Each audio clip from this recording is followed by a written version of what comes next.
is this the... From the A.J. Palumbo Center on the campus of Duquesne University in Pittsburgh, Pennsylvania, these are the finals of the 8th Annual National High School Wrestling Championships.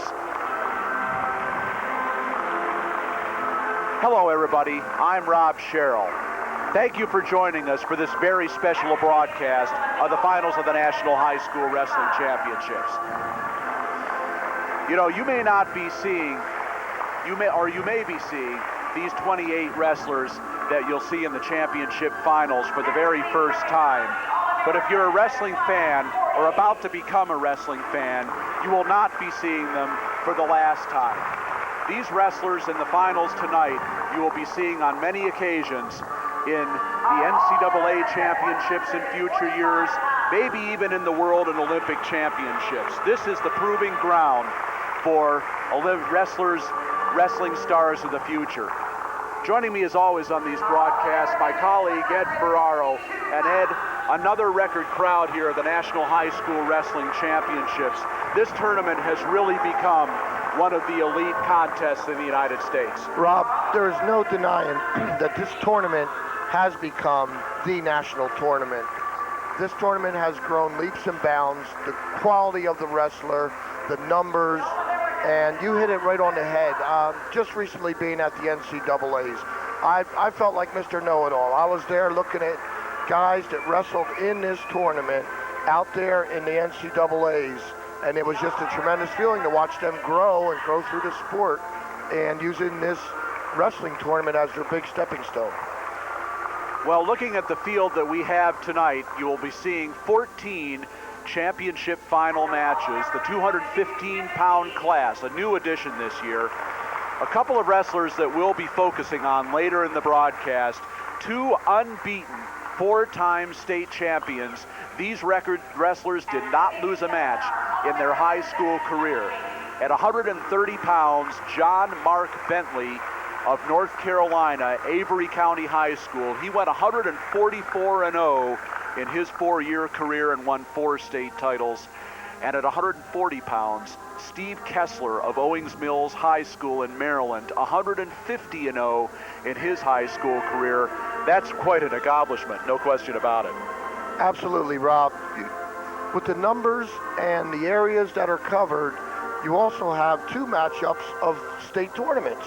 And coming through the ranks as these kids did, that's unbelievable. You just don't know what's going to happen in this tournament when they get here. They are all state finalists, and that is such a unique quality that it's just every time you go out on the mat, you better be ready to go or your butt may be in trouble. Well, yeah, we're going to have a great final match coming right up. The 103 pounds match, it's a very interesting rematch of the state finals in Pennsylvania, and we'll be back with the first match of this tournament, the 103-pound National High School Championship match, right after this. On March 31st, 1995, just 1 week before this figure was released for the national championship here in Pittsburgh.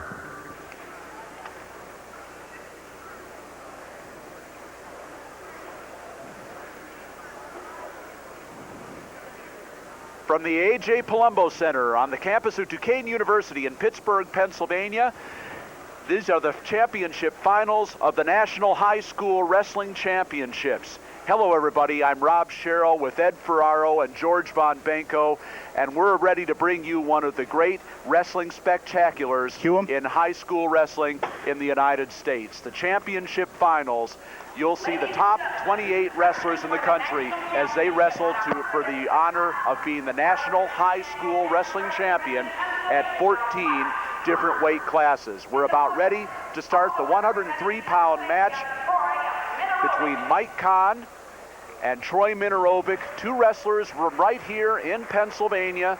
And Ed Ferraro, this is one outstanding rematch from the state tournament. These 2 boys met in the AAA States in Hershey just a few weeks ago. And Rob, I'll tell you, you have thump versus stay power. Troy Minarovic can wrestle probably 3 matches in a row and not be tired.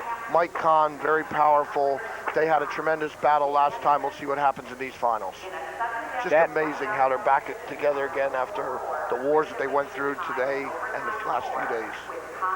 That match in the finals of the Class AAA state tournament went all the way to the 30-second tiebreaker, with Quin riding out Minarovic in that 30 seconds to preserve a 4-4 win for the state title. Quin is a two-time state champion.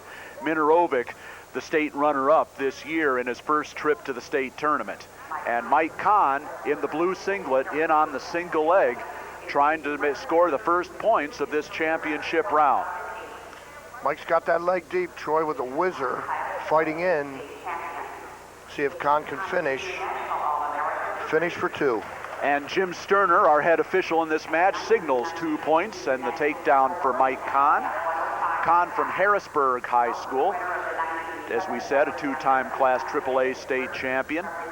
And Troy Minarovic from Parkland High School out in District 11, which is an area that you come from, Ed, and know very well. That's right, Rob. A lot of competition down there.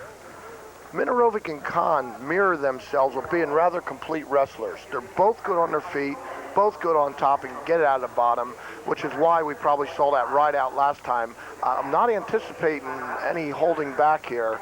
Once again, Michael's just very tough on top, and Troy's Gumby on the bottom. So we may get a stalemate out of this and start him again. 15 seconds left in the first period, and Quin trying the far arm, far leg tilt, and Minarovic having none of that. Final seconds ticking down in the first period, 2-0, still the score in favor of Mike Quin of Harrisburg High in the blue singlet, and we'll go to the second period. Quin a little bit bigger of the two. Jim, the choice goes to Quin, and looks like he's going to defer. And Troy Minarovic with the choice. Or no, I think apparently Quin decided not to defer, to take the choice himself, and he'll start in the down position. You know, sometimes that is not a bad strategy move. You're up 2-0, you take the bottom position, you're out, you're up 3-0. It kind of changes the complexion of the match. A lot of coaches and even wrestlers tend to miss that at times. There are reasons to, and also reasons why not to. Once again, Minarovic is far from a slouch on top. Quin wanting to get out, get that escape, and then if he can pick out up a takedown, he'd have a 5-0 lead, and he'd really have the match in some control. Now Quin stands up, and Minarovic throws the leg in, brings Quin back down. Quin again trying to stand up, and close to a potentially dangerous situation, but Minarovic again brings him back down. Troy very good with positioning. He used that leg lace well, hides his head well, a lot of changes. I'm telling you, these two kids are pretty much identical. It's a matter of maybe a mistake here or there that could determine this match. Almost a minute gone here in the second period. Mike Quin of Harrisburg High in Pennsylvania, the two-time Class AAA state champion, on the first period takedown, still with a 2-0 lead. Troy Minarovic of Parkland High was working tough on top, but now Mike Quin hits the switch for the reversal, and that's another 2 points, and he's doubled his lead to 4-0. And that's exactly what happened there, Rob. Troy just really wanted to tilt him badly and got way out of position and tried a short side tilt with a heavy chop. Quin just sat out with a switch and came around for two. Minarovic very upset about that. That could have been that mistake I was talking about. Well, now Quin looking maybe for a cradle. I think he wants to try looking for that tilt again, maybe post that wrist through the crotch as he did in the first period trying for the tilt. But certainly 4-0. Quin's in very good shape right now, even though Minarovic's going to have the choice in the third period. 5 seconds left to go. Final seconds ticking down in period number 2. I'd almost put Minarovic on his feet here. I don't know if I'd want him down, and Quin seems to have pretty much control. He's going down. That's, well. Minarovic will take the down position for the start of the third period. This is the first of our 14 championship matches in the National High School Wrestling Championships. here in Pittsburgh, Pennsylvania. Rob Sherrill with Ed Ferraro and George Von Benko bringing you the action, and Mike Kahn decided he doesn't want any part of Minarovic on the mat. He'll let him go and go for the takedown. Well, I think I've guessed this whole bout basically wrong to this point, Rob, so I'm just going to kind of keep quiet and just call the moves from here on in. Well, it's 4-1 in favor of Mike Kahn, and Troy Minarovic wants to get some kind of offense established. He was trailing in that state tournament match and came back and tied it up to go into overtime, and I think he really had Kahn there on the ropes, not only late in that match, but also in the overtime. But Kahn has really taken it to him so far. Minarovic definitely uses his stamina and his aggressiveness to his favor. Kahn smartly is slowing this down with a little quarter Nelson and some hooks, little duck to the opposite side there.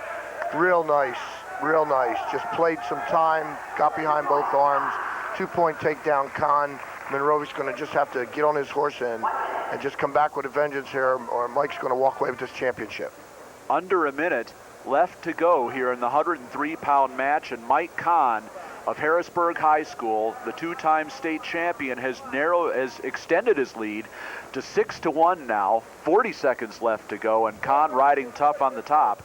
Minarovic trying to stand up, but Kahn still staying behind the arms, riding smart, and got the arm barred on the opposite side. And now Minarovic drags out and gets the escape at 6-3. Boy, he used that throw by beautifully. Came out front, little front head and arm. Troy was just reaching to try to gain some wrist control, and Kahn with a real nice throw by, come behind for 2. 10 seconds left to go, and Mike Kahn, it looks like, is going to be the first national high school champion crowned here in 1997.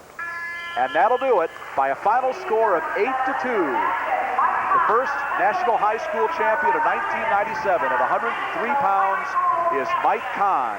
Second place to Troy Minarovic, also of Pennsylvania and Parkland High School. Mike Kahn, real determined that match. There's no denying that. So we've crowned one national high school wrestling champion. We remind you, ladies And in a minute, George Von Benko will be visiting with Mike Kahn, as we will visit with all 14 of our championship wrestlers tonight. Next will be the 112-pound match, and we'll see another Pennsylvania wrestler there, Chris Kelly of Easton. And we'll excuse Ed Ferraro briefly. Ed, on the coaching staff at Easton High School, and he'll spend a match in the corner with his protege. And very briefly, we'll have Mike Kahn visiting with George Von Benko in the first of our exit interviews here. 13 matches left to go here in the 8th annual National High School Wrestling Championships. Now here's George Von Benko with our 103-pound champion, Mike Kahn. Thank you very much, guys. I'm joined by Mike Kahn from Harrisburg, Pennsylvania, Harrisburg High School. Congratulations, Mike. You met this guy before. It was a tough match in the state championship. This time, though, you jumped out early, and it seemed to be a little bit easier for you. Well, I beat him 2 weeks ago in freestyle, and it didn't much freestyle come into play. It was all on the feet. In the state finals, because I wrestled him, this is about like the 5th or 6th time I wrestled him, and in the state finals, I didn't realize that was the guy I was wrestling, and I wasn't looking for that near and far leg, and he got me down with that, and I got a few stallings, and we went in double overtime. Well, you went after him real quick this time and got out with points, and were able to coast after that. So you have to feel good about it. Yeah, I do. I worked too hard for this. Just feels great. How does this rank with winning the state championship, winning a national title like this? It feels good, but truthfully, nothing. I don't think, unless I win an NCAA title, I don't think anything can compare to that, or an Olympic. So, Mike, thanks again. Congratulations. Mike Kahn, our champion at 103 pounds. Let's go back to you, Rob. Okay, George, thank you very much. And we have the 112-pound match coming up. We will be giving the awards for 100 at 103 pounds after the 112-pound match. Now coming up to 112, we have Chris Kelly of Easton, Pennsylvania. He was the Class AAA state champion last year. And his opponent, he'll be wearing red and blue, is Greg Linhart of Boonville, Missouri, also from Class AAA. That's the middle class in Missouri. He was the state champion this year with a 39-0 record, and he went right up the ladder this year. Linhart was 4th in the state as a freshman, 3rd as a sophomore, the state runner-up as a junior, and all the way to the top this year as the state champion. Gary Kessel, our head official for this match. Gary was the assistant referee for our 103-pound match, and Dino White will be our assistant here in the 112-pound match. These are the 112-pound championship final in the National High School Wrestling Championships, and Chris Kelly of Easton, Pennsylvania scores right away with the snap down and spin behind for the takedown. 2-0 in favor of Chris Kelly in the black singlet and the big Rovers on the back. The Red Rovers of Easton High School, the 2-time defending Class AAA team champions in Pennsylvania. Kelly, one of 3 individual state champions on that Easton team. 1:20 left to go here in the first period, and 2-0 in favor of Chris Kelly of Easton High School, and he's working on the top, trying for back points. Now he's trying to bar that arm and turn it over. And he's got the bar on the left side again. Now trying to walk over the head. He's done so, but he hasn't exposed Greg Linhart yet. Greg Linhart of Boonville, Missouri.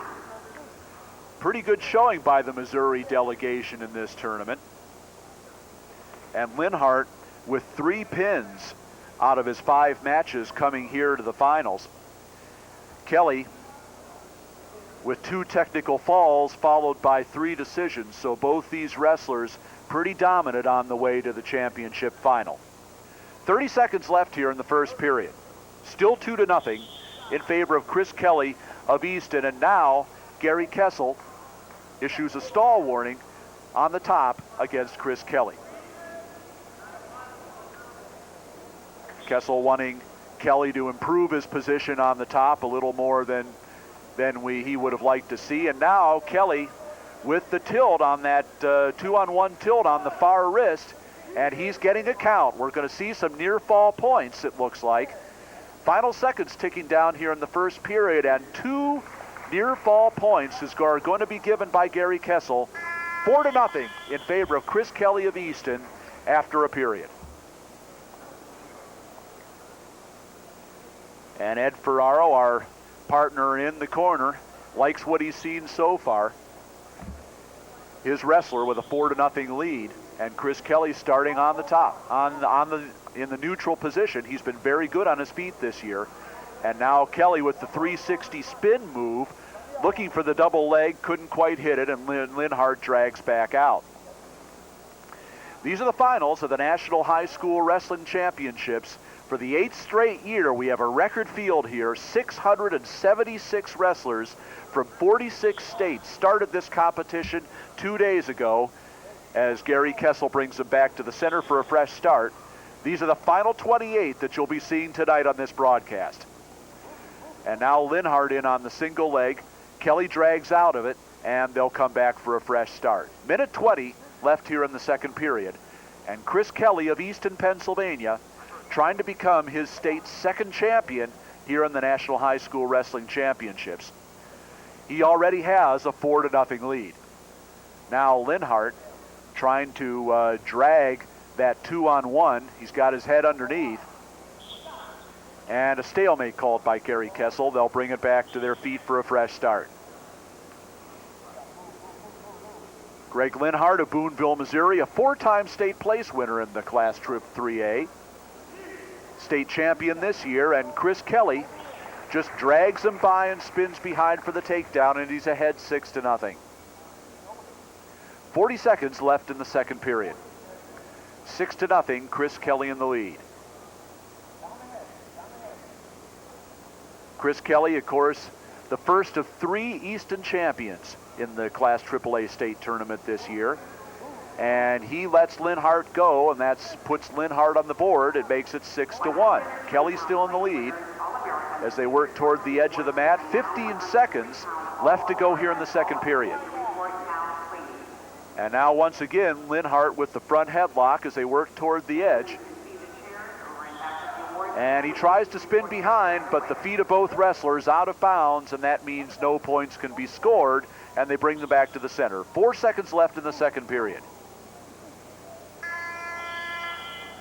And with 2 minutes left to go, 6-1 the score in favor of Chris Kelly of Easton. Kelly wearing the black, red and white singlet, and Greg Linhart of Boonville, Missouri, the Class AAA state champion there, will start on the bottom as we begin the third period. Now Chris Kelly throws the leg in. He's going to maybe look to work a power half Nelson perhaps here on the top. Now his hips slide off, but he gets him back up. And now he steps back in again over the leg. 20 seconds gone in the third period, and now the tilt. The near arm far leg tilt, and it's going to be 2 near fall points for Chris Kelly on that tilt, and it takes the match to an 8-1 lead. And now Chris Kelly flirting with a major decision. He needs another point. An 8-point differential at the end of the match would be a major decision, and Kelly is almost there with an 8-1 lead. Kelly's still working on top. He's got the legs in. Little over a minute left here in the 112-pound championship match, the second of our 14 matches here in the 8th annual National High School Wrestling Championships. And Chris Kelly still working tough on top. He's already turned Linhart once in this period for 2 points. He's got 2 near falls in the match. 45 seconds left to go, and now Kelly looking for a Turk. Linhart grabs the leg. Getting close to a stalemate situation here, but Kelly's still got the leg in. And he's in command with an 8-1 lead. Kelly wins. It'll be 2 for 2 here in the championship finals as a stalemate is called by Gary Kessel. 2 for 2 in the championship finals for Pennsylvania, the home state. 22 seconds left to go, and Chris Kelly in good shape with an 8-1 lead. Linhart stands up. Kelly with the leg in, brings him right back down. 10 seconds left to go here in the 112-pound championship match, and now Linhart hits the switch for the reversal, but it'll be too little too late, and 8-3 will be the final score in favor of Chris Kelly of Easton, Pennsylvania, the second National High School champion from Pennsylvania. Second place to Greg Linhart of Boonville, Missouri. So 2 matches in the books, 12 left to go, and there you see Chris Kelly from Pennsylvania and Easton High School, the 112-pound National High School Wrestling Champion. Ladies and gentlemen, Chris will be taken to his interview. We'll be going to the 119-pound match very shortly. We'll have the awards right now given to the place winners at 103 pounds, our first awards ceremony for tonight. And the 119-pound match is next here in the National High School Wrestling Championships. A record field of 676 whittled down to 28 for these finals, and we've crowned 2 champs so far this evening. Of these wrestlers, each of these All-Americans received 3. And now, here's George Von Benko, and he'll be talking with our 112-pound champion, Chris Kelly. Thank you very much, Rob. Chris Kelly from Easton, Pennsylvania, joining me, the champion at 112 pounds, and 2 for 2 for Pennsylvania. The Keystone State doing well at these championships. Oh, yeah. We're really tough this year. I felt good with the team we had come out. So far we're taking care of business. You had him in trouble right from the get-go. You had a couple of near falls, points awarded to you there. Did you think you had him in real trouble a couple of times there? I knew I could get back points on him from the first time I tilted him. I didn't know if I was going to pit him or not, but I just wanted to build a lead up on him. You look like you worked real good on your feet, too. Has that been a strength for you all year long? Nah, not really. As long as I get a takedown, I'm all right. I'm usually tougher on top, but that's probably my strength on top. Well, congratulations. I know this has to rank right up there with winning the state championship. Right, congratulations. Thanks. Chris Kelly from Easton, Pennsylvania. Back to you guys. Okay, George, thank you very much. And there you see the 103-pound championship award ceremony. And standing there on the top step, our 103-pound national high school champion, Mike Quin of Harrisburg, Pennsylvania. And standing next to him on your right and Mike's left is the runner-up, Troy Minarovic, also of Pennsylvania. All Pennsylvania final. And Ed, it certainly had to feel good sitting in the corner and being able to coach a national high school champion. You had one last year, didn't quite come out on top, but you got to the top step this time. Well, you know, Chris is a unique kid. We had three really fine wrestlers. Our team was good, but we have Billman and Snyder that always overshadowed Kelly. And Chris Kelly, I work with him a lot. And he's like sort of like a son kind of image with me. And for him to come here and do this, I'm a little choked up yet, Rob. I'm just so happy for Chris Kelly. Really happy for him. Well, there's no question that Chris just had a great season. Easton, of course, wrestled one of the toughest schedules in the country. And there you see Mike Quin accepting the first place award, our 103-pound National High School Wrestling Champion. And there's our place winners at 103 pounds. Now back to our championship mat, and coming up the 119-pound championship between Jason Silverstein of New Jersey and Blair Academy. The first of two wrestlers from Blair Academy that we'll be seeing in these championship finals, and he'll be facing John Burke from New Baltimore, Michigan, Anchor Bay High School. He was the Division I state champion this year in Michigan, and two wrestlers with a lot of off-season experience going head-to-head here. And Blair Academy not too far down the road from you folks out there in District 11, Ed, and Silverstein, obviously a guy you know very well. Yes, Jay's an excellent wrestler, well coached. Jeff Buxton, without a doubt, one of the finest coaches in the country, if not the, with his staff. His kids are very, very disciplined, and you know, you said it right away, Rob. Both these kids, a lot of off-season experience. You could see just about anything coming out of this bout. Well, John Burke was a state champion this year in Division I in Michigan, third in the state as a junior, state runner-up as a sophomore, and he has a twin brother, Daryl Burke, who is in his corner coaching. Daryl would be competing in these championships also. Didn't quite qualify for this tournament. He was also, like his twin brother John, a three-time state place winner, fourth and third twice.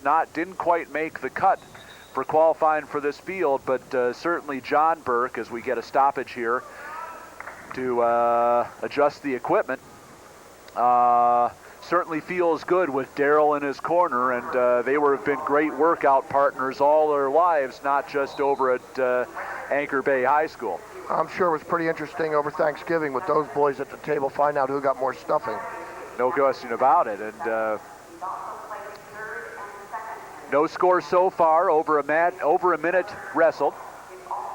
Jason Silverstein in the navy blue singlet with the big letters in Blair on the back, and John Burke in the black and white singlet on your left as we look at them.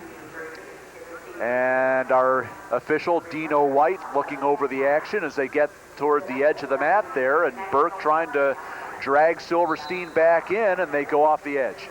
Both wrestlers right now basically jockeying for position, looking for an opening, not wanting to make a bad shot. Silverstein a little bit of a high crotch for a second, but they're trying to get one another stepping, and the hand fighting and and the changing in leads, as you can see, both wrestlers really well accomplished. Nice shot by Silverstein. Silverstein just warned for stalling by Dino White, our official, and he comes right in on the single leg to the high crotch and gets the takedown. That was nice. Came in, kind of split his hands, which is one of those rules you try not to break, but he basically just cut double and dumped him back for 2 points. Timing was Burke perfect. almost got out, but he ran out of time, and it's still 2-0 in favor of Jason Silverstein of New Jersey as we go to the second period.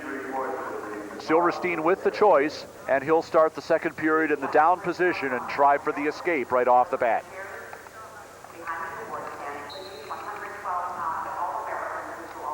This is the third of 14 matches you'll be seeing in the National High School Wrestling Championships. For the 8th straight year, a record turnout for this outstanding event. 676 wrestlers 2 days ago started this event. We're down to the final 28 as a potentially dangerous situation is called by Dino White. Burt, And Rob Sherrill, Ed Ferraro, and George Von Benko bringing you the action. And we're back to a fresh start, and now Burke with the legs in, Silverstein trying to stand up, and almost a potentially dangerous situation there, but Burke drags him back down. Burke definitely established himself with the legs.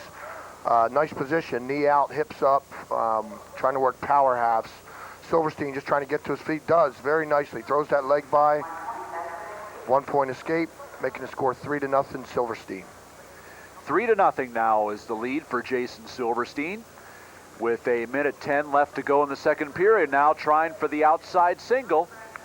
That's explosive. He just, up top, little fishing around, bang, right in, took the single leg, right to his back, 2 points, takedown, Burke with the escape. 5-0 the lead for Silverstein, and the escape makes it 5-1, but boy, really a major league finish on that outside single, and one you see a lot of college wrestlers doing. Yeah, Jay is he's very explosive. He kind of puts you to sleep a little bit with a little bit of hand fighting, and when he goes, you know he's going because he'll be there. 5-1 now, the lead in favor of Jason Silverstein of Blair Academy. Jason, the national prep champion in 1996, and the year prior to that was 5th in the New Jersey Public High School State Tournament. It was a 3-year New Jersey State qualifier. Now a stall warning issued against John Burke, and right in on the double leg is Jason Silverstein. That makes it 7-1, final seconds of the second period. What a finish. My God, it doesn't get better than that. You run that one back, kids. That's the way you finish a double. Shoulder in, right to the mat. That was sweet. Very deep in on that shot, and really no chance for Burke to react. All right, now I'm going to give you the well-scouted Jason Silverstein. On his feet, you will watch him take a little half a step back, and he times his opponent coming into him, and that's where that explosion takes place. It's beautiful. It's his trademark, and he's terrific with it. Start of the third period, and the escape by Burke, and it looks like maybe Jason hyperextended that elbow a little bit. Yeah, a little bit of kick free there, and Silverstein, an adorable wrestler. Still a pretty comfortable lead for Jason Silverstein here. 7-2 the score. We just started the third period. John Burke stood up right away and kicked out for the escape, and in so doing looked like Jason Silverstein hyperextended that left elbow a little bit, but now we've stopped the injury time and we'll go back to it on the feet. 1:50 left to go. Sometimes you just get like that little stinger, and it really scares you. You're not sure what's happening, and then you feel things come back, and that's always a great sign. You don't want to see any of these kids injured. They have great careers ahead of them. Now John Burke trying to get some inside position, but now Silverstein on the reshot. Up on the high crotch, switches off to the double, and gets his third takedown of the match. He gets in on that single. His chest is so tight to the leg, and he cuts double, and all of his direction is through the man. My God, that's hard to stop. Jason's looking real tough on his feet. John Burke, little defense on that earlier shot, and Silverstein reshot for the takedown for 2 point takedown, leading 9-3 now with that cutting him loose. That takedown made it 9-2 in favor of Jason Silverstein, and the escape makes it 9-3 as they go off the edge. 57 seconds left to go in the match. And 9-3, the score in favor of Jason Silverstein. And it looks like the East Coast is going to make it 3 for 3 in National High School Wrestling Championships. 45 seconds now left to go. You know, it's funny you mention that, Rob. You watch in between the rounds and you see what goes on, and you watch the kids. You know, it becomes from state to, like you said, the East Coast. You see the kids bonding together. You know, this sport brings it out, and this tournament brings out all of that. There's another deep shot by Silverstein. Run him over. That was Joe Williams' freight train double style. That was beautiful. Right to the back, and he got a takedown and back points. Combination move. 15 seconds left to go, and it's now 13-3, the score. And Jason Silverstein looking at a major decision right now with 13 seconds left to go. Almost a sense of unfairness. John Burke really didn't get an opportunity to get his motor running. Jason Silverstein was just like a cheap suit. He's been all over him. Just his offense has been tremendous, and that's very, very difficult to stop. Final seconds ticking down here in the 119-pound championship match, and that'll do it. 13-3, a major decision for Jason Silverstein of Blair Academy, New Jersey, and he is the National High School Wrestling Champion at 119 pounds.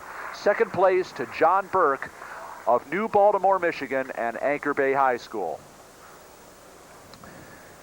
Next, we'll be going to the awards ceremony for the 112-pound All-Americans. The top 8 finishers here in this National High School Wrestling Championships earn All-America status. So with the addition of the 215-pound weight class this year, we added 8 All-Americans to our honor roll this year, from 104, as we've awarded in previous years, to 112 this year. So 8 additional wrestlers get the chance to say, I'm a National High School Wrestling All-American.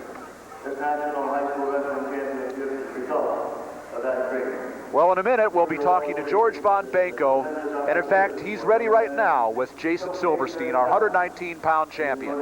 Thank you very much. The champion here at the 8th Annual National High School Wrestling Championships at 119 pounds out of the state of New Jersey, Jason Silverstein. And Jason, all I can say is offensively tonight, you were just explosive. You got in on the single leg a couple times, the double, and I mean, you just jumped on him right from the get-go.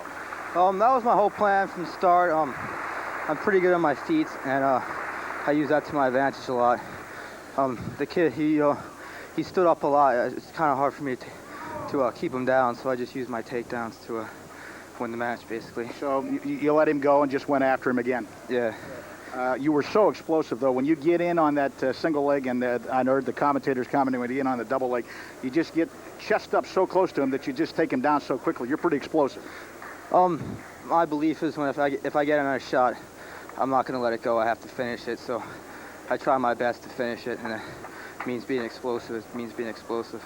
You're going on to college wrestling. You're going on to Purdue. You're looking forward to that? Yeah. Jesse Reyes is a great coach. Looking forward to working with him, and hope to do this national championship. Congratulations once again. The champion at 119 pounds, Jason Silverstein from New Jersey. Back to you guys at the table. Okay, George, thank you very much. And we'll have the 125-pound championship match coming up very soon, and we'll be shifting the scene west of the Mississippi, in fact, all the way to the West Coast. We'll be having a rematch of the California State Finals coming up for you in a moment. But first, let's take a look at the All-Americans at 112 pounds. There you see, at the top of the award stand, Chris Kelly of Easton, Pennsylvania, the National High School Wrestling Champion. And to his left and your right, the runner-up, Greg Linhart of Boonville, Missouri, who finished second in our 112-pound championship match. 112-pound All-Americans.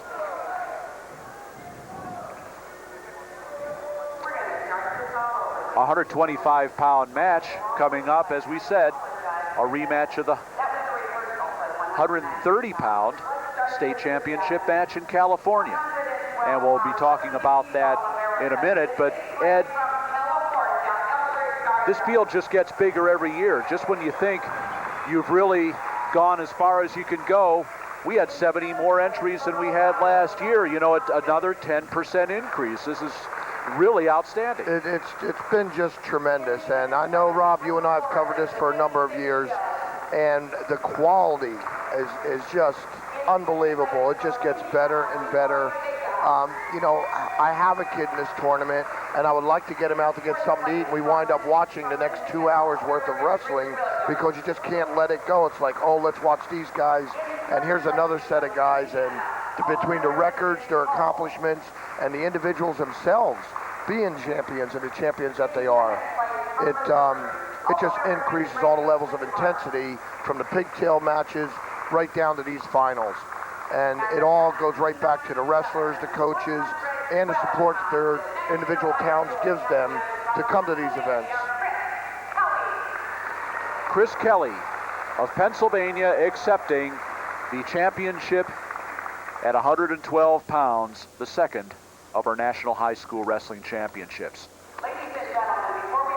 Rob, we have a name here that looks rather familiar to me, Blanco. Very true. First off, we're going to be introducing a legend not only of this Pittsburgh area, but also of the sport of wrestling. This young man was not only a state champion here in Pennsylvania, he went all the way up to the ladder. The junior national champion, two-time NCAA champion, world champion, and last year in Atlanta, he was an Olympic gold medalist in freestyle for the United States, and really one of the unforgettable moments of those Olympics. And you're looking at Kurt Angle, one of the great athletes ever produced in the Pittsburgh area. Kurt now the Dapper Dan Man of the Year, and being introduced here before a very appreciative crowd and a standing ovation. What a great honor for Kurt Angle, and so richly deserved in light of what he accomplished last year. Now we shift to the 125-pound championship match, and one of the young men we're going to see, Carlos Blanco from California, is a young man whose brother we watched last year in these championships. Luis Blanco won the championship at 130 pounds. This is 125 pounds, and Carlos is going to duplicate, or try to duplicate, the feat of his younger brother. Now, Rob, you said these two wrestlers met in the California State Finals at a higher weight. They were actually up at 130. That's right. They were up at 130 pounds, and with the weight allowance they were allowed here, they're at 125 pounds, and the first takedown goes to Burt Pierson, his opponent from Calvary Chapel High School. Blanco won that championship match in California and was 55-0 this year. And Pierson finished second in the state, of course. Blanco, a two-time California state champion, fifth in the state as a freshman, so he's a three-time state place winner. And Pierson, in addition to his second place finish in the state this year, was sixth in the state as a junior. And with the first takedown, it's still 2-0 in favor of Burt Pierson of Calvary Chapel, California. A minute gone here in the first period, and our official Joe Longo stops the match.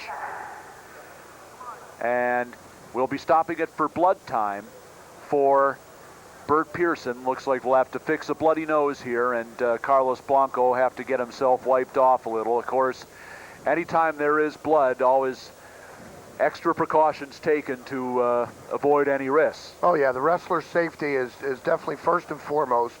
And these officials, who have had very long days in a very long tournament, have done an outstanding job. I mean, the pressure on them to make all the right calls every single time it's just something that's very difficult. And, a real big tribute to them for, holding their composure throughout the tournament and coming into the finals and doing what they're doing here tonight. You just had a good look there at Burt Pierson. And we're back to live action. Pierson still on top by a 2-0 score. Blanco with the stand-up. Pierson still controlling with the single. Tried to switch off to the double, couldn't do it. Now hanging on to the ankle, trying to come behind. He did swing behind, and now a stall warning by Joe Longo against Burt Pierson, just hanging on to the ankle and not improving his position. You have to know your players, and John Longo is a referee that wants the action. And one thing I like about him is he will talk to the wrestler. He will tell him to improve, move, and he'll be right on you to hit you with a stalling. So, you know, he wants to keep that action going. 30 seconds left in the first period, still 2-0. The score in favor of Burt Pierson of Calvary Chapel High School. Calvary Chapel, the team state champion in California, and state champion 4 out of the last 5 years in the Golden State. And now a potentially dangerous situation. 12 seconds left in the first period, still 2-0 for Burt Pierson of Calvary Chapel High in this all-California final at 125 pounds. Pierson showing his skills as a top man, changing real well. Blanco definitely getting the jump, getting up, and Pierson pretty good in knowing where, when, and why, and just comes out of that period with a 2-0 lead coming into period number 2. Blanco with the option for the second period, and he hasn't decided what he's going to do yet. It looks like he's going to start neutral. So a takedown for Blanco would tie up the match, and he has been dynamite on his feet throughout this tournament. And there he is, shooting in on the low single. That's a beauty. That single shot is great. That's a drop single. See a lot of the better wrestlers going to that. Actually taking one hand, just teeing off for a little balance on the mat, and you're just dropping to an ankle, timing the weight step, which is exactly what Pierson's doing. And Pierson very quick with that counter, was able to avoid giving up points without giving up the illegal figure 4 on the head, but now a bad shot, and Blanco in on the front headlock trying to spin behind. Isn't quite do it, and they're able to do it, and they go off the mat. Still 2-0. The score in favor of Burt Pierson of Calvary Chapel, in the Pierson on your left in the picture.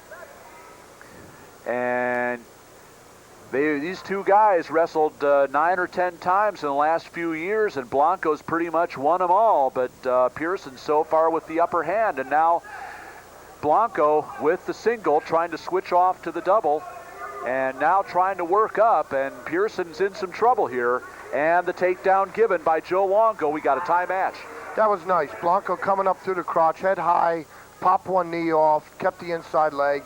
I think he's feeling a lot better about himself on his feet right now, get that confidence level going, and we're going to see Blanco start to open up a little bit here. A lot of movement. That was sweet. With the escape, it's back to a 3-2 lead for Burt Pierson, but now Blanco again in on the outside single. He's still got a hold of the ankle, and Pierson still with the whizzer, and almost sort of a variation of a Grand B roll there by Blanco, trying to get points, and back to the double, and he had the takedown given. That's a good call. That's a very good call. He has both legs established, going off the mat. That's right in the rule book. You'll see the picture. That's definitely 2-point takedown. And that's the first lead for Carlos Blanco, 4-3 now, and we'll have a little bit of blood time once again for Burt Pierson. 18 seconds left to go in the second period, and Carlos Blanco, who has trailed just about all this match, and there you look at Burt Pierson, looks like he's going to have to plug up the other nostril. And now you're looking at Carlos Blanco in the other corner. Blanco exhibiting some tremendous speed on his shots. Once again, Blanco's brother Luis, a national high school wrestling champion last year at 130 pounds. Last year, California with 5 champions in this event. And Blanco lets Pierson go, and right away in on the single again. And again trying to work up on the double. And a good counter by Pierson, but Blanco still trying to work up. Can he beat the buzzer? We'll have to see. He does not. Time runs out, and Burt Pierson is saved by the buzzer. And 2 periods are in the books. It's tied 4-4. Well, Blanco picked it up in the second period.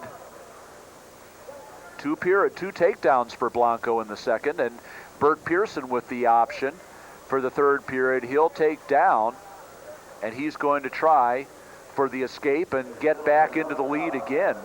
Pierson has been in the lead most of the match, and now a little bit of injury time for Blanco. He's going to have that right knee checked out. The trainer from Health South looks him over. Health South, who has been with us the entire tournament, has been rather busy. Something that was kind of unique that I saw, I mean, you learn all the time. I saw these tape jobs that they've been doing around the bloody nose, totally around the head. Just looking at them gave me claustrophobia, but evidently that's a technique that Health South used it with success. And once again, you know, a real big thank you to them for all the expert medical advice and the personnel that they supplied for this tournament. Just an outstanding job by their entire medical staff here, and saw a couple of kids with those around the head wraps, and they seem to be very effective as Blanco gives up the intentional escape to start the third period, and Burt Pierson back in the lead. It's 5-4.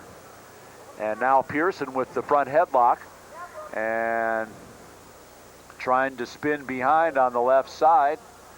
Blanco's got him tied up and close to a stalemate situation, and that's what we get from Joe Longo. They'll try it again. 1:32 left to go. And we have a stalling red, that's the second stall warning against Burt Pierson, and the match is tied. 5-5 now the score as they work toward the edge, and they go off. 1:19 left in the third period, and the next takedown is really going to make a big difference here, it looks like. This is something you don't want to wait for the last 20 seconds. If you're going to go, you go. You've got to establish that takedown early, and then you can have some time later on if there is an escape or change in the match to score. Once again, 1:07, 6 is a lifetime in a match like this. Blanco again in on the low single. And you got to give Burt Pierson credit. He has fought valiantly in this match, and another stalemate. Potentially dangerous. 56 seconds left to go. And Pierson has fought off Blanco's shots at every turn here. Pierson real adept with a man very deep in shots on, and that's difficult, especially with a finisher like Blanco, who exhibited that in the second period. Under 50 seconds now in the third period. 5-5, still the score. We're dead even as we tick toward the last seconds of regulation time. Once again, a shot, a long outside shot by Blanco and a duck under by Pierson. And they come to the edge, 31 seconds left to go. Well, they're sparring well. It's a matter of who's going to come through with that shot. Blanco limping again. And they're going to look at his leg again. Pierson having his nose plugged. Small war going on out there. 5-5 and 31 seconds left to go. You know, Blanco will be following his brother Luis to Iowa State University in the fall. He signed back during the early signing period in November. Pierson's still uncommitted, but he has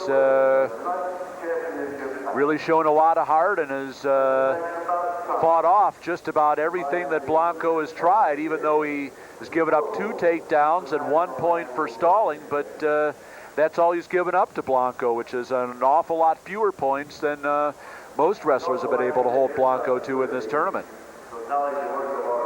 Well, it looks like we're ready to get back to the action. 31 seconds to go, score 5-5. Blanco again in on the cross body single. And again trying to work up. And now he scores with it. And it's 7-5. Now he's cut double there. He's keeping that shoulder in, trying to weasel some back points out. Also letting the official know that he is keeping him on his back, and he's got the 2-point takedown, 7-5. 5 seconds left to go, and Blanco lets him up. And it looks like it's going to wind up 7-6, and that's what it is. Carlos Blanco follows his brother Luis and is a National High School Wrestling Championship on the takedown with 20 seconds left to go. He wins it by a score of 7-6. Second place to Burt Pierson of California, also at Calvary Chapel High School.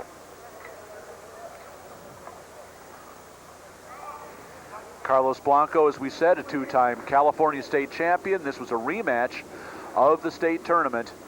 Blanco from Canyon Springs High School, kind of down in the same neck of the woods there as Calvary Chapel. These two guys met a lot of times, and they were the two best in this tournament. Well, you see, Rob, even during the action or in between when there's a little lull or an injury, you'll see smiles by the wrestlers and the coaches. My God, if there's not a little tension relief out there, everybody explodes. And it just doesn't mean that things are easy or whatnot. It's just their own personal way of a little bit of relief and trying to keep things in perspective. And two kids like that have seen each other so many times, wrestled on the levels that they've wrestled in the finals of tournaments, and then here once again, quite a bit. Okay, let's throw it to George Von Benko. He's with Carlos Blanco right now.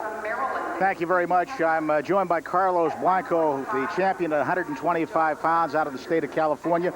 Very familiar with the guy you were wrestling. You guys have gone at it before. Got a little dicey there. Waited till about 20 seconds left before you got that last takedown. Were you a little worried? Yeah, he was blocking off a lot. We've wrestled a lot, like you said, and he knew my style, and he was just trying to keep it close. Last time I wrestled him, I beat him by 12 points, 13 points, so he was just blocking off. You looked like you were having some leg problems a couple times during the match. What was going on with that? Kind of banged my knee a little bit. It's all right, though. But you're okay? Yeah. You're headed for Iowa State, wrestling power. You have to be happy about continuing your college career there. Yes, I am. Iowa State has a good program, and they're getting tougher. Carlos, I appreciate you taking the time. Congratulations. Let's go back to Rob and Ed at the table. Okay, thank you very much, George. And we'll have the 130-pound match in just a minute. But we'll be awarding at this time the place medals to the 119-pound All-Americans, all 8 of them. The 130-pound championship will be between the first of our 2 undefeated 4-time state champions, John Mark Bentley of North Carolina, along with Bill Maldonado of Indiana. But now you're looking at the 119-pound All-Americans, and you see on that top step Jason Silverstein of Blair Academy, who you saw a little earlier in the broadcast win the 119-pound National High School Wrestling Championship. And there on his left and your right, the runner-up, John Burke, who you also saw earlier in the broadcast. And there you get a better look at those All-Americans.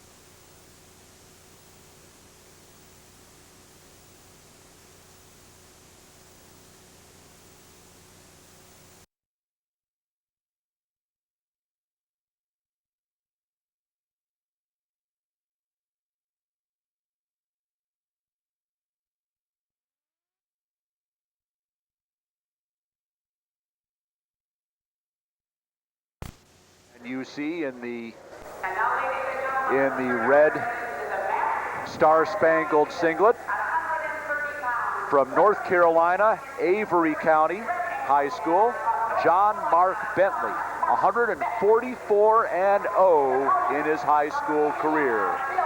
And his opponent, Bill Maldonado, a 2-time state champion from East Chicago, Indiana, and East Chicago Central High School. And his brother, David, was a national high school champion here 3 years ago. So Bill Maldonado, very familiar with the territory. Both wrestlers tough in their own respects. Right now, just sparring on their feet, getting a feel for each other. I don't see really a whole lot of big hit plays out of either kid. They pretty sound in all their technique. they've displayed that throughout this tournament. Bentley 40-0 this year, 144-0 in his career. And now he spins behind and trying to bring Maldonado down to the mat, and if he does, he'll have a takedown, and 2 points awarded on the edge. 2-0 in favor of John Mark Bentley. Bentley with a shrug. Real nice, real nice. Pushed in, pulled. Maldonado a little bit over the top. Shrug, 2 points. Minute 5 left here in the first period, and Bill Maldonado gets the hips out, spins behind for the escape, 2-1, but takes the bad shot, and Bentley stops it and spins behind, and the takedown awarded, 4-1, and some injury time now will be taken. Look, couldn't quite see what happened. Looked like maybe he may have hit his head on his shin bone or knee or something. That's possible. Might have gotten the bell rung there for a second. Yeah, because he definitely bellied out right away. So right away, 2 takedowns and a 4-1 advantage for John Mark Bentley from North Carolina, the 4-time state champion. Avery County from the Class A 2A classification in North Carolina. That's the small school division. And 2 wrestlers from Avery County earned All-America status in this tournament. The school's heavyweight, Stacy Clark. Maldonado with a quick response. Finished 5th in the tournament, so 2 All-Americans from the small school, Avery County. And the escape for Bill Maldonado cuts Bentley's lead to 4-2. 40 seconds left in the first period, and now Bill Maldonado in on the single, trying to work up. And boy, what a nice counter by Bentley. Maldonado trying a mousetrap here, not on Bentley. Still scooting, no points anywhere. Bentley steps over and he's got the leg. Maldonado still with the single, and now Bentley does have the 2 points. As that got the referee, dangerous. Jim Horner, stops it, and once again, injury time. Just a few seconds left in the first period, and 6-2, and looks like 8-2. Gave him 2-point near fall points given, and in the opinion of Jim Horner, the official, near fall criteria about to be met when the injury took place. So 2 near fall points awarded, and 8-2 now, the advantage in favor of John Mark Bentley, as you see the Health South medical crew tending to David Maldonado. To explain that quickly, if a wrestler is just about in the criteria and there is an injury at that point, the official can award back points in that situation.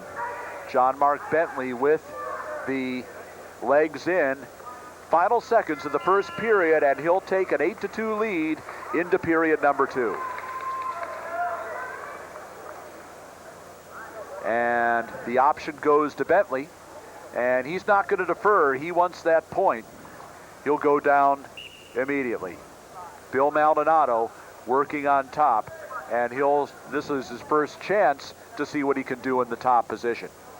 See, once again, I don't know if I would have went there, although I'm going to be wrong again, naturally. Escape by Bentley, making it 9-2. Textbook stand-up, broke the hands, and got the hips out for the escape, and it's 9-2 now. John Mark Bentley firmly in command of this match. 1.5 minutes left in the second period. These are the 8th annual National High School Wrestling Championships, the championship finals. The top 28 wrestlers out of the starting field of a record 676 entries as they go off the mat. Minute 16 left in the second period. 9-2 the score in favor of the wrestler you see there, John Mark Bentley of North Carolina. Rob Sherrill and Ed Ferraro and George Von Banco bringing you the action here from the Palumbo Center on the campus of Duquesne University in Pittsburgh. And Bill Maldonado with the front headlock, trying to score some points, and John Mark Bentley drags out of it, and now he tries a duck under. Maldonado's been far from extinct in this match. He's used a lot of great defense, offense. Just Bentley is is complete enough to capitalize on mistakes and finish some big takedowns to now make the score 11-2. Fourth takedown of the match for John Mark Bentley, and he now leads 11-2, and he's in major decision territory here with 33 seconds left to go in the second period. And it looks still like Maldonado really hasn't gotten back to full speed ever since he hit his head on Bentley's shin there in the first period. 20 seconds left to go. Bentley still working hard on top, staying behind the arms. Got a leg in. Looking for a power half Nelson there. Could see the power there, and now looking for trying to work the guillotine. He's displayed a little bit of everything this match. Naturally, great stuff on his feet, out of the bottom, on top right there, trying to turn him with legs and power halves. Still 11-2 as we go to the third period. 2 minutes left to go, and Bill Maldonado with the choice. He'll start the match neutral because he really hasn't been able to get anything going on the mat. He's had some real deep high crotch shots. Bentley, naturally turning hips away and defending it real well, but he's got a shot reshot that's sweet and could probably take most kids down with, and definitely fishing into that front head and arm, which seems to be another part of his series. But Bentley just holding firm ground, looking real good right now. They went off the edge with 1:39 left to go. Still 11-2 for John Mark Bentley, and in on the low single again, trying to switch off to the double. And if he works up above the waist, he'll have another takedown. And now Maldonado fights him back off to a single. Now Bentley trying to elevate it. Come out the back door, and he's got the takedown and a 13-2 advantage. Great position by John Mark Bentley. And you got to give some credit to this North Carolina delegation, as there's a stoppage in the action with 1:06 left to go. Still 13-2 the score. John Mark Bentley in command. North Carolina brought 35 wrestlers to this competition, more than any other state, and they're going to finish in a very strong 7th place in the team standings, and really an outstanding performance by this North Carolina crew, the best that they've had here in the 8 years of the championships, and certainly led by their star here at 130, John Mark Bentley. Sure looks like they're trying to make a statement here, Rob. 45 seconds left to go. Still 13-2, and John Mark Bentley riding tough on top, and now he's got that leg trapped, almost looking for the Turk there on top. Maldonado just taking Bentley to his back, trying to maybe catch him in a defensive fall. It's not going to happen. Really his only shot at this point, down 13-2.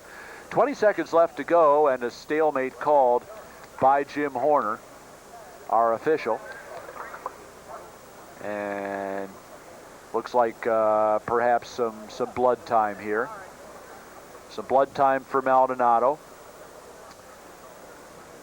So we'll be seeing 9 more matches after this one is concluded.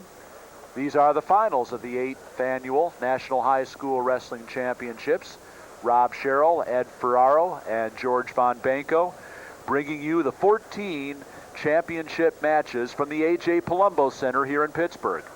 There you get a wide shot at the near capacity crowd here in the Palumbo Center. And this tournament, Red, has really been well attended over these past 3 days, and I'm sure you've heard, as I have, the favorable comments from all the coaches and all the people involved with this tournament about what an experience it's been. Absolutely. Just the air itself of, there's that defensive fall once again. Maldonado just trying to reach back and grab Bentley's head and back bridge into a fall, and it's just not going to happen. Almost 4 back points, but final seconds tick away, and you can see the jubilation when we see his face, on the face of John Mark Bentley. He is the National High School Wrestling Champion at 130 pounds. Second place to Bill Maldonado of East Chicago, Indiana, and East Chicago Central High School. Great competitors. 13-2 the final. Great competitors, Rob. champion, second place, fifth place, or just someone who qualified for the tournament, you know, these kids they're all special. Every one of them are special. John Mark Bentley, as you see there on your screen, the National High School Wrestling Champion from North Carolina. He caps a great season, and you can't do any better than he did in his high school career. 144-0, 40-0 this year, and 4 high school state titles, the National High School Championship. And in a minute, we'll be giving it back to George Blanco. And here he is with John Mark Bentley. Thank you very much, Rob. I'm joined by John Mark Bentley from North Carolina. A tremendous effort, a tremendous career to cap off the career. This has to be another highlight for you. Yes, I've waited for this my whole high school career. It's been the thing I've been working for ever since I was in 7th, 8th grade. When I come up here and watch my teammates, I said, you know, that's something I want to win when I get up there, when I get to be a senior. And luckily, earlier in the tournament, I've been able to give myself the opportunity to do it. And then out in the finals, you know, I went out there and wrestled just like my coaches said. And I thank God, I thank my family, I thank my coach, and, you know, all the support I've had. You know, I really have a lot to owe to everybody. You jumped on him early, and you seemed to be in pretty good control throughout the entire match. Yeah, that was my whole game plan, was to go out there, take control, establish what I wanted early, and then just keep taking it to him the whole match and not let get up and, you know, skate, you know, try to coast on out. I wanted to beat him as bad as I could, you know, and thank God I was able to. You've had a great high school career. You're undefeated throughout high school. You're a national champion now. You've got a great grade point average. I notice you're still uncommitted. A lot of schools talking to you. What's the college situation look like? I don't know. I can probably get back to you next week. I'll probably know in the next week. I haven't thought a lot about it. I imagine you're being pursued quite heavily. I don't know. I'll find out next week. Okay. John Mark Bentley, our champion. Let's go back to Rob and Ed at the table. Okay, George, thank you so much. And what a happy young man, John Mark Bentley, and just a thrill to have him here in the tournament, and what a job he turned in. I think he has just become the new spokesperson for this national championships. What did he say? 7th grade, he looked at this tournament and said, that's where I want to be as a senior, and worked so hard from that moment on. That's terrific. I mean, to have a goal and a view, and to be the type of kid that John Mark Bentley is, it doesn't get better than that. Well, you know, that's exactly what he told me earlier today. He came up as a junior high schooler, watching the other North Carolina kids compete in this tournament, and he wanted to be where they were, and he was, and boy, what a great performance he turned in.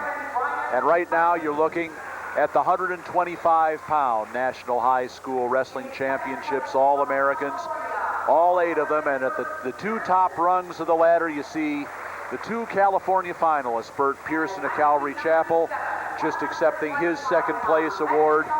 And there you see the champion, Carlos Blanco of Canyon Springs High in California, headed for Iowa State.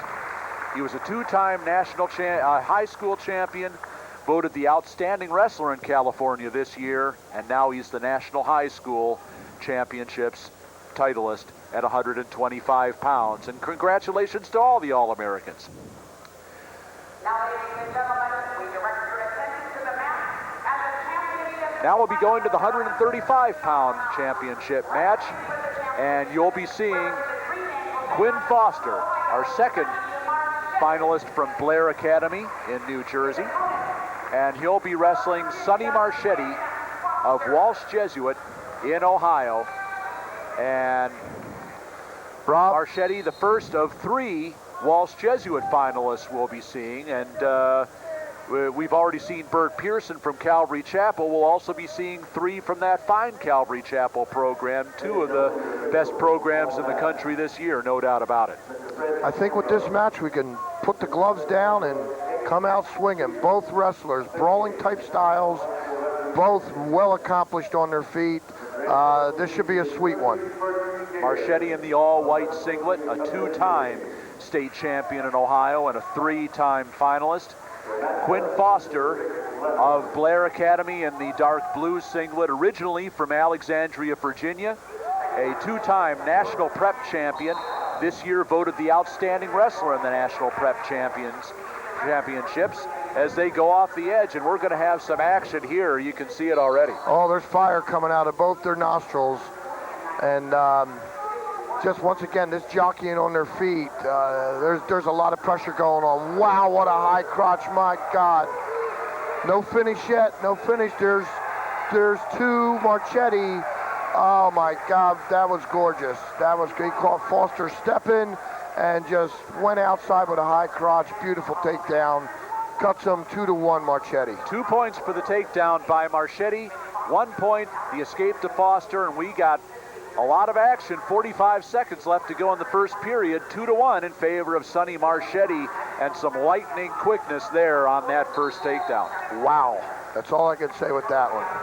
34 seconds left to go now, and still 2-1 for Sonny Marchette, and he's going to be looking to set up another great takedown move there. Both these wrestlers will be future workout partners. They're both headed for Arizona State University, both signed in the November signing period back a few months ago. And so these guys haven't seen the last of each other, that's for sure. Foster using a lot of hand control right now. He's got a Russian, and just trying to get Marchette to open up a little bit, which is definitely Quin's style. One period in the books, and an exciting period it's been. 2-1, the score after a period. Sonny Marchette of Walsh Jesuit, the two-time Ohio State champion, in the lead with the first period takedown. And Marchette will start the second period on the bottom. Now Foster covers him, and Fred Ambrose, the official, blows the whistle, and we're underway.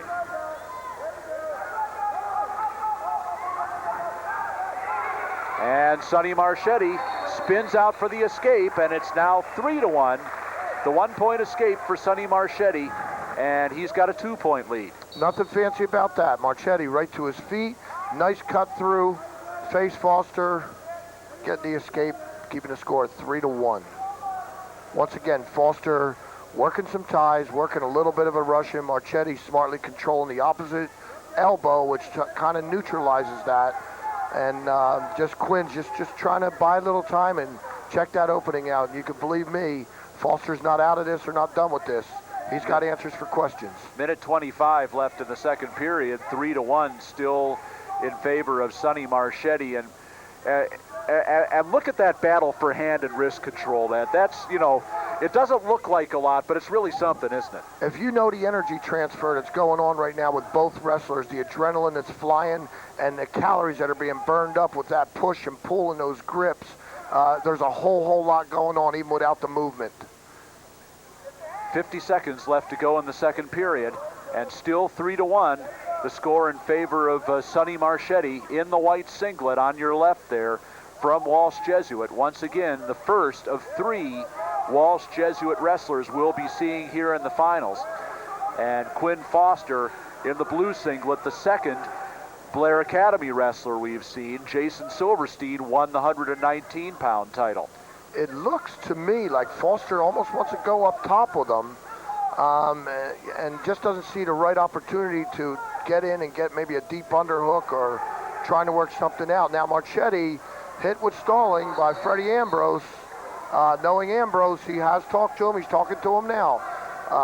These officials are very good at telling the wrestler to stay in the middle, turn him in. They're letting him know. It's not a surprise when that call is made. 10 seconds left here in the second period. Final seconds ticking down now, and a stall warning against Sonny Marchette as we go to the third period. Still 3-1 in favor of Sonny Marchette. And Quin Foster now with the option for the third period. He'll choose the down position. First, we'll take care of some blood time here.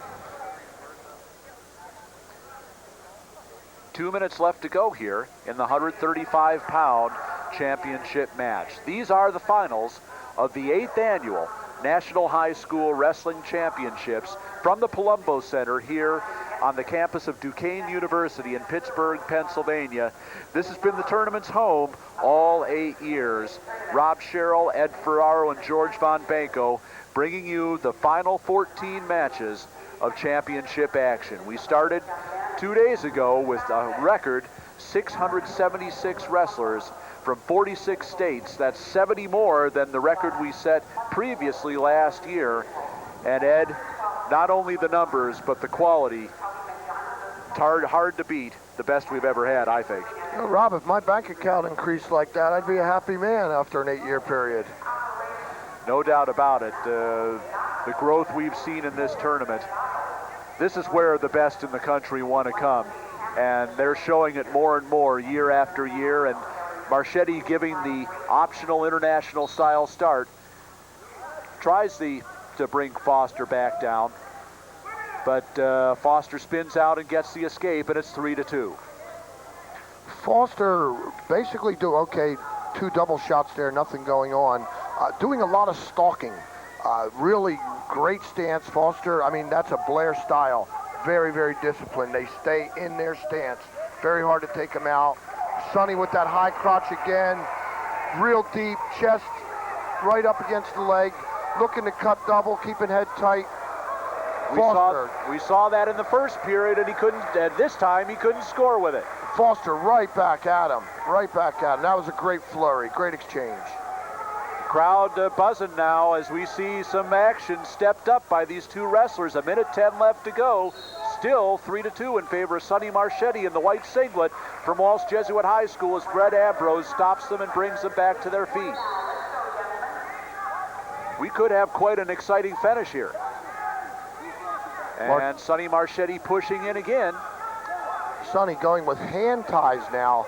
You know, these kids, just the knowledge that they have at this level is just totally incredible. They're changing up now. They're changing their ties, trying to look for an opening, both wrestlers. 55 seconds left to go here in the third period. Still 3-2 in favor of Sonny Marchette. He's had 2 great deep shots in this match. He scored in the first period.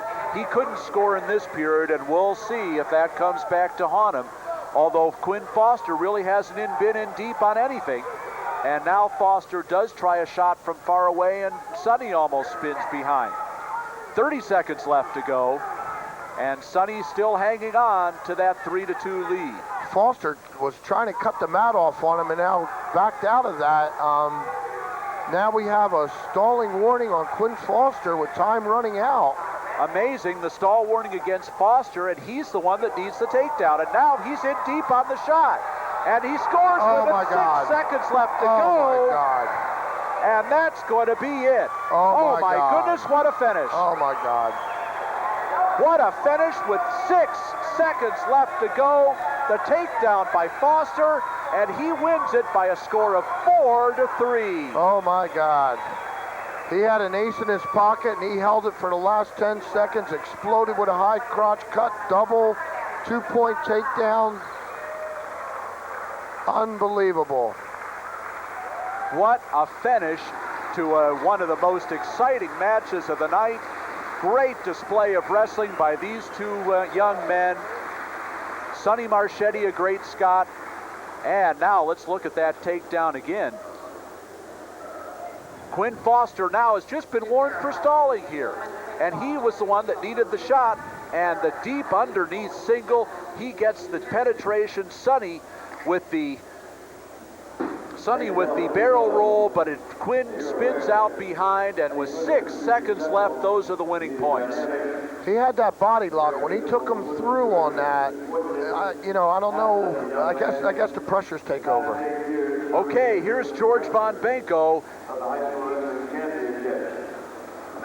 George Von Benko was... All right, welcome to Quin Foster, the champion. What a show you and Mr. Marchette put on. You had the crowd buzzing the whole way. And you guys are going to be doing this a lot, I think, at Arizona State. Every day we're going to go as hard as we can. It was a great match. What was the turning point at the end there? You got in on him and you got him quick. It happened so suddenly. My coaches told me, you got to keep your head to the end. Saw 12 seconds on the clock. I knew that was it. It's time to go. It was a tremendous match, and your Blair Academy fared very well at these championships. Your partner in crime got one earlier. Yes, he did. That's my roommate. He's a great wrestler. Congratulations once again. Let's go back to Rob and Ed at the table. Okay, George, thank you very much. And a very happy young man there, Quin Foster, and boy, what a finish to that 135-pound final. And now you're looking at the 130-pound All-Americans, and there you see on the top step a very happy John Mark Bentley from Avery County High School in North Carolina, the 4-time state champion, adds one for the thumb, the National High School Wrestling Championship. The award's now being presented to the 8 All-Americans at 130 pounds. And in a minute, we'll see John Mark Bentley accepting that first place award. And well, you can see John Mark there. I don't know how he's holding it in, Ed. What a kid. I mean, to talk to him and be around him as briefly as I was, he lives, his emotions are just, they're beautiful. Jared Frayer floored, accepting the 3rd place trophy. And there you see Bill Maldonado of East Chicago, Indiana, our 2nd place finisher. And our champion at the top step, John Mark Bentley from North Carolina, the National High School Wrestling Champion at 130 pounds. Very proud young man, and the end of a great high school career. And boy, oh boy, he's going to do somebody a world of good. Okay, now we go to back to live action in our 140-pound championship bout, and now we'll see the second of our undefeated 4-time state champions. And he wearing the red and gold singlet, already out in the center of the mat, Steve Kessler from Randallstown, Maryland, and he attended Owings Mills High School, 150-0 and 4 Class 1A, 2A state championships. And his opponent, an outstanding career in California, the second of 3 Calvary Chapel wrestlers we'll be seeing in these championship matches. Joe Calavitta in the black singlet. Calavitta, 2-time state champion in California. And right away in on the single and the takedown. First points go to Calavitta and a 2-0 lead. Nice little knee pull single, nothing fancy. Went after it, element surprise, always a beautiful thing to use. 2-0 Calavitta. Kessler tried to spin out for the escape, but Calavitta stayed right there, kept the leg, and they go off the mat. Vic Leonard brings them back to the center, and still 2-0 in favor of Joe Calavitta. We've just started the 140-pound championship match. In addition to his 2 state titles, Joe Calavitta also finished 3rd in the state as a sophomore and 4th as a freshman. Calavitta signed during the early signing period. He will be attending the University of Minnesota in the fall, and Steve Kessler still uncommitted. And now Joe Calavitta with the duck under, the lift and the takedown, and a 4-1 lead with his second takedown of the match. Repeat takedown, little knee pull to the left, 2-point takedown. Body style is quite a bit different here, Rob. You have Calavitta, little short, little stocky, very explosive. Kessler, the longer of the two. I'm sure his forte is just going to be a little bit something different. Haven't had an opportunity to see him get going yet. The escape given to Steve Kessler, and now the lead for Joe Calavitta is 4-2. Under 45 seconds left in the first period, and Vic Leonard brings them back to the center. 42 seconds left to go.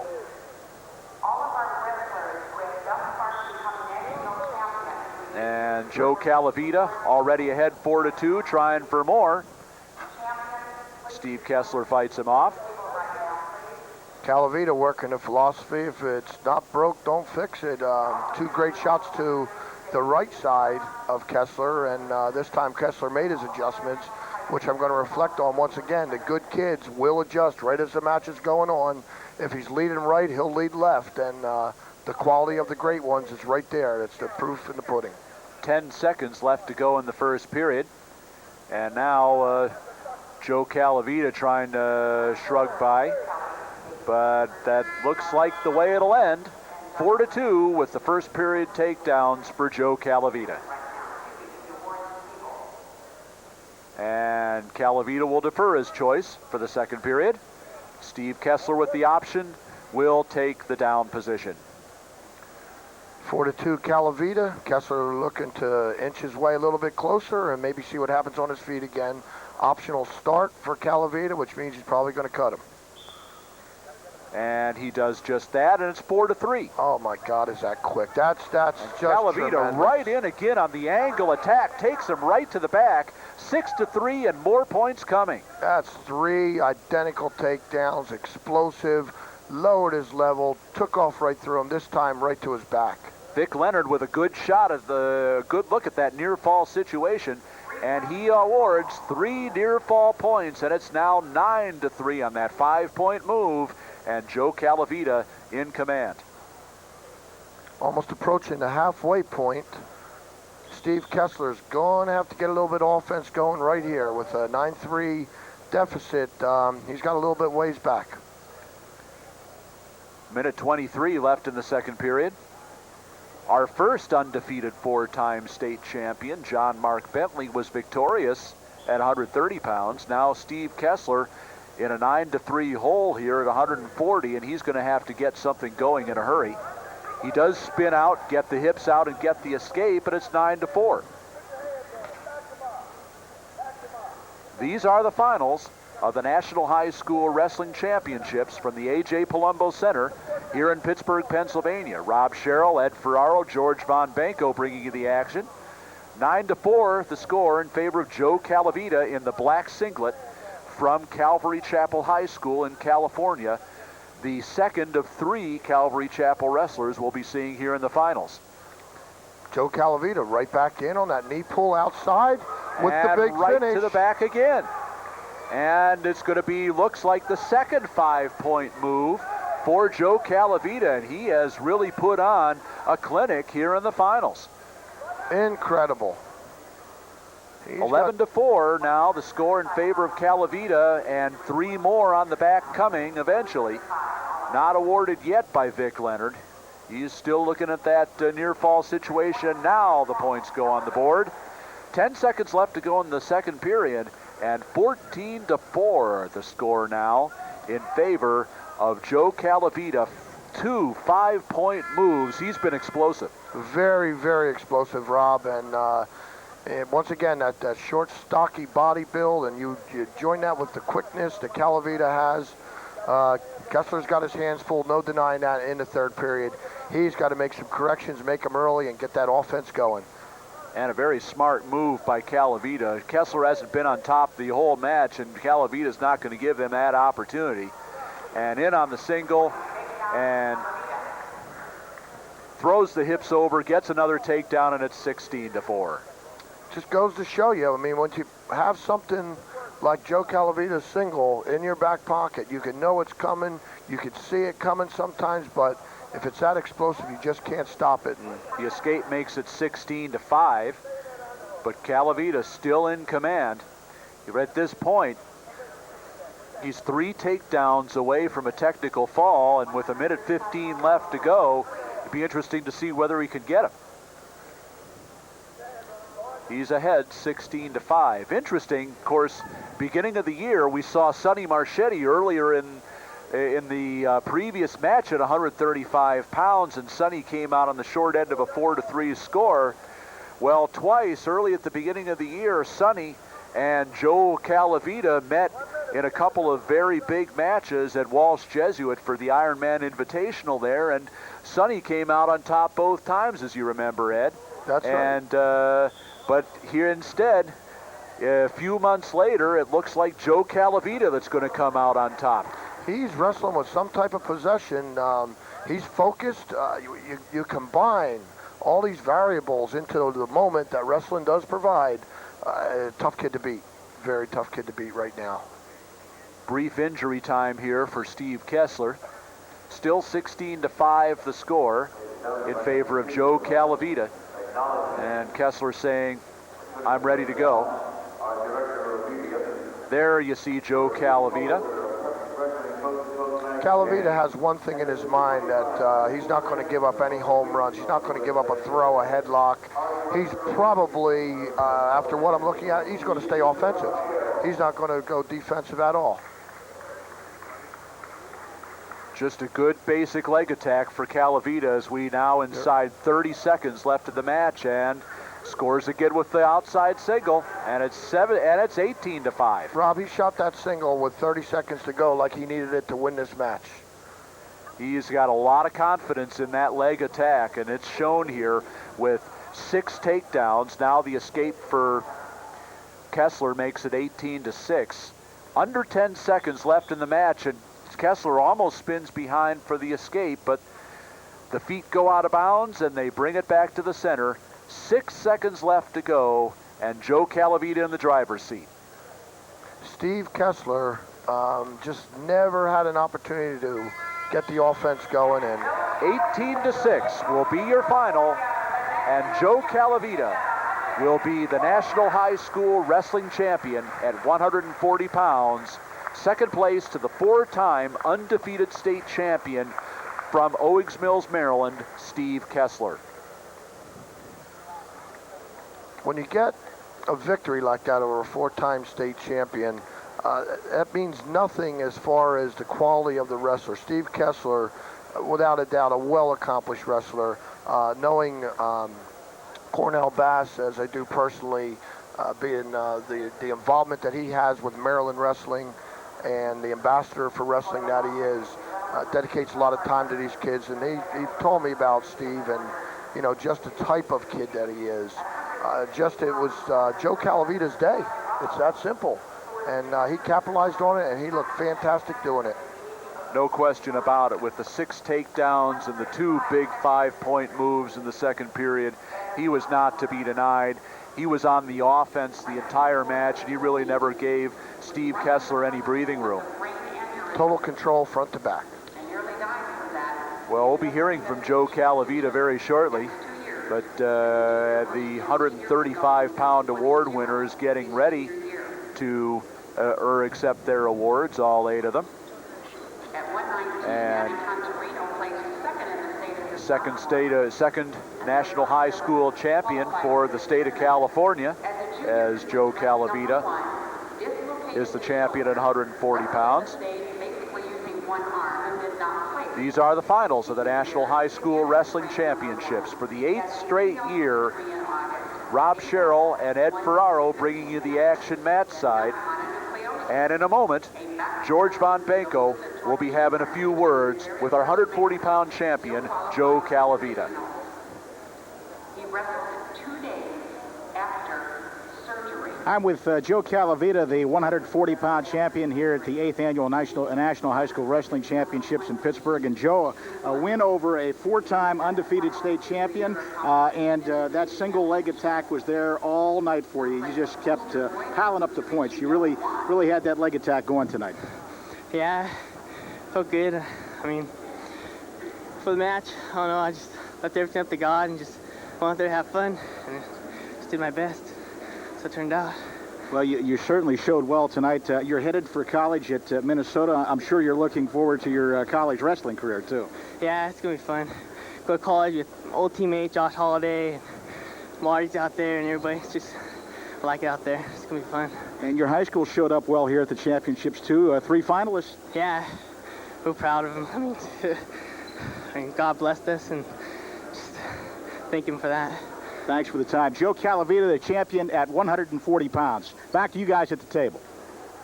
Okay, George, thank you very much. And there you're looking at the 135-pound All-Americans. How many times, Rob, have we heard words like hard work, having fun, the low acclimates, my God, and then I'm looking through the championship finals right now, and every match I'm saying, oh my God, this is going to be a great one. I mean, it just goes on and on. No question about it, and we certainly remember the thrilling finish to that 135-pound match.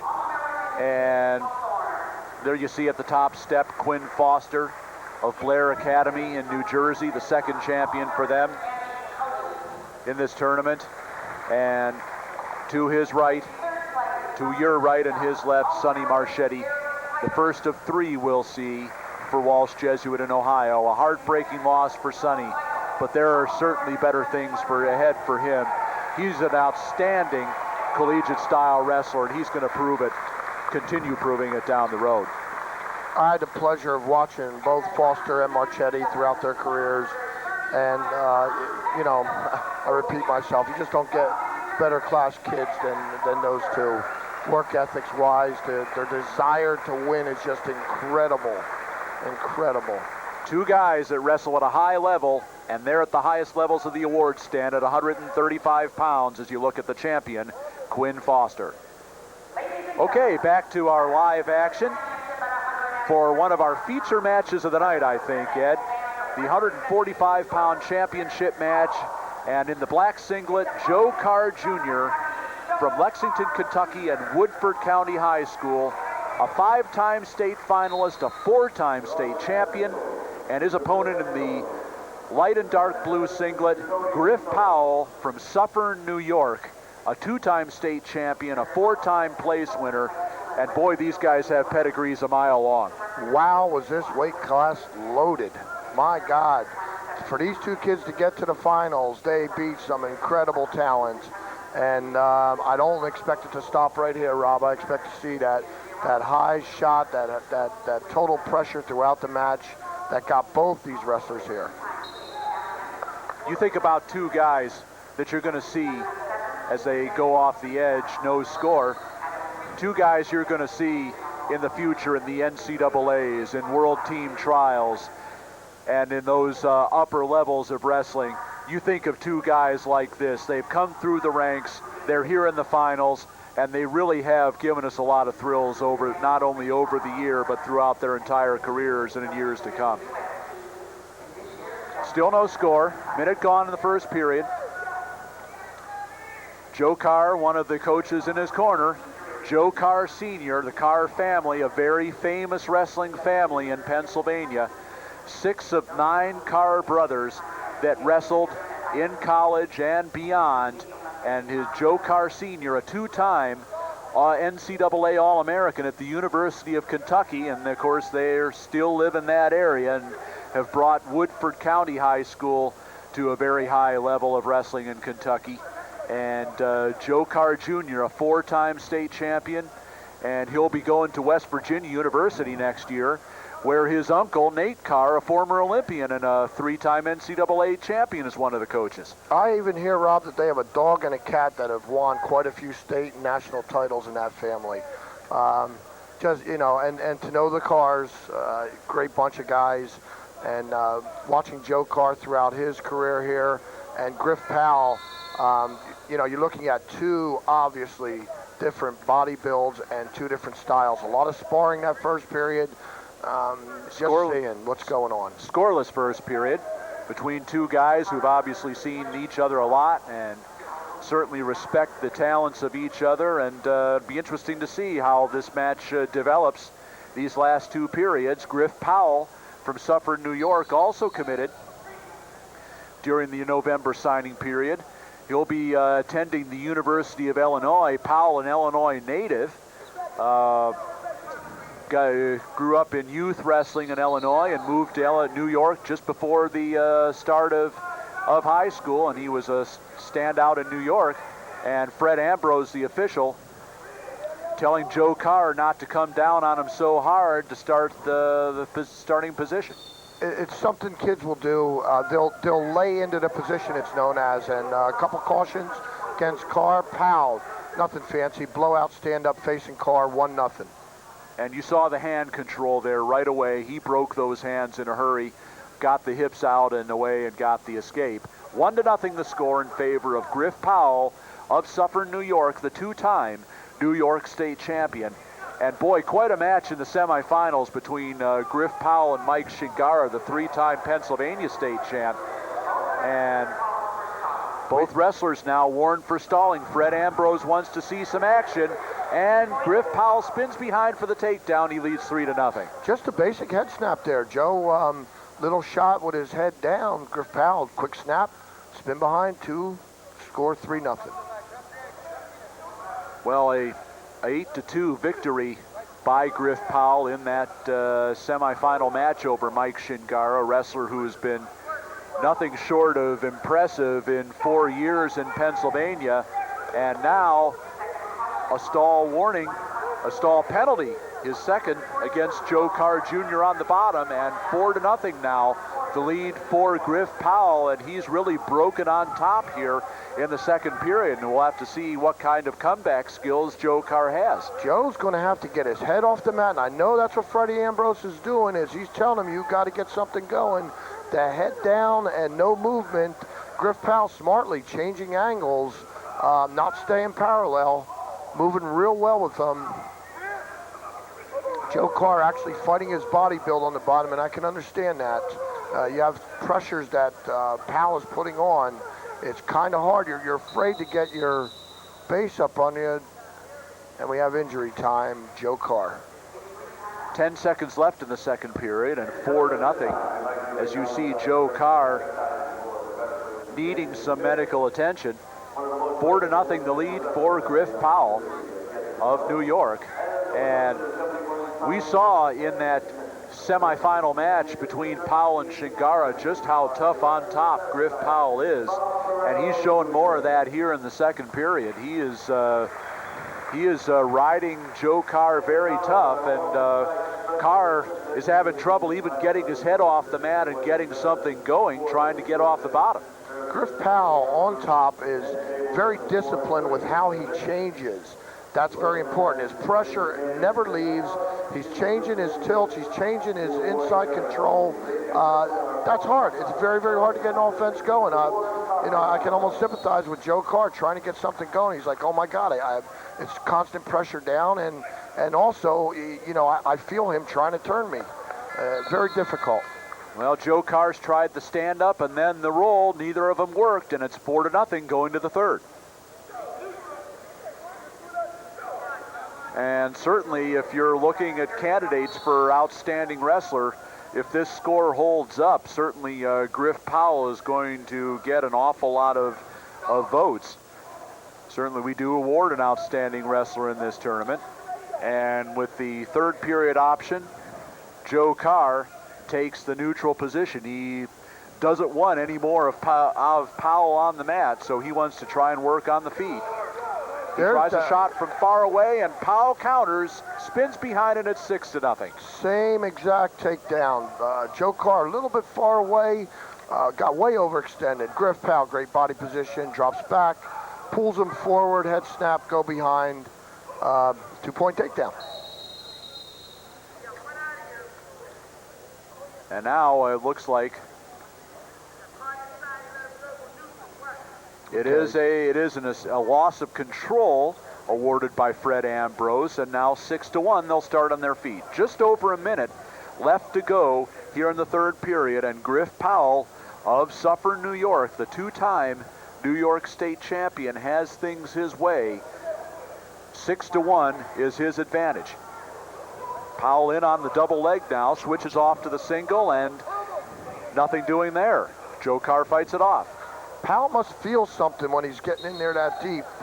Maybe Joe Carr's sinking his hips in, and he kind of bailed out of the double, and then he bailed out of the single. And if you're in there and you get that hip thrown at you, you know something's coming.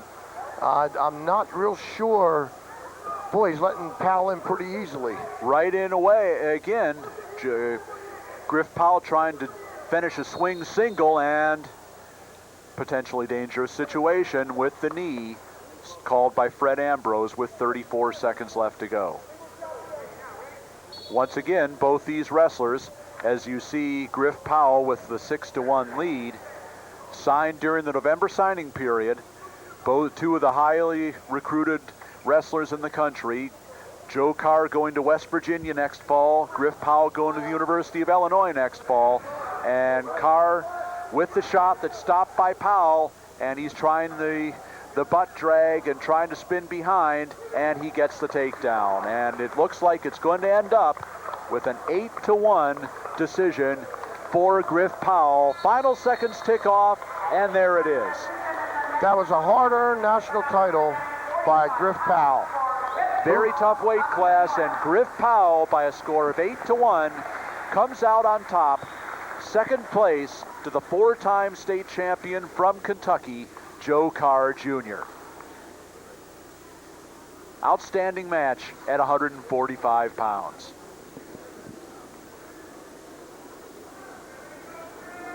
In a moment, we'll be having Griff Powell visiting with George Von Blanco, and we'll also be giving the awards to the 140-pound All-Americans. Ladies and gentlemen, one of our All-Americans at 189 pounds is Brad of Illinois.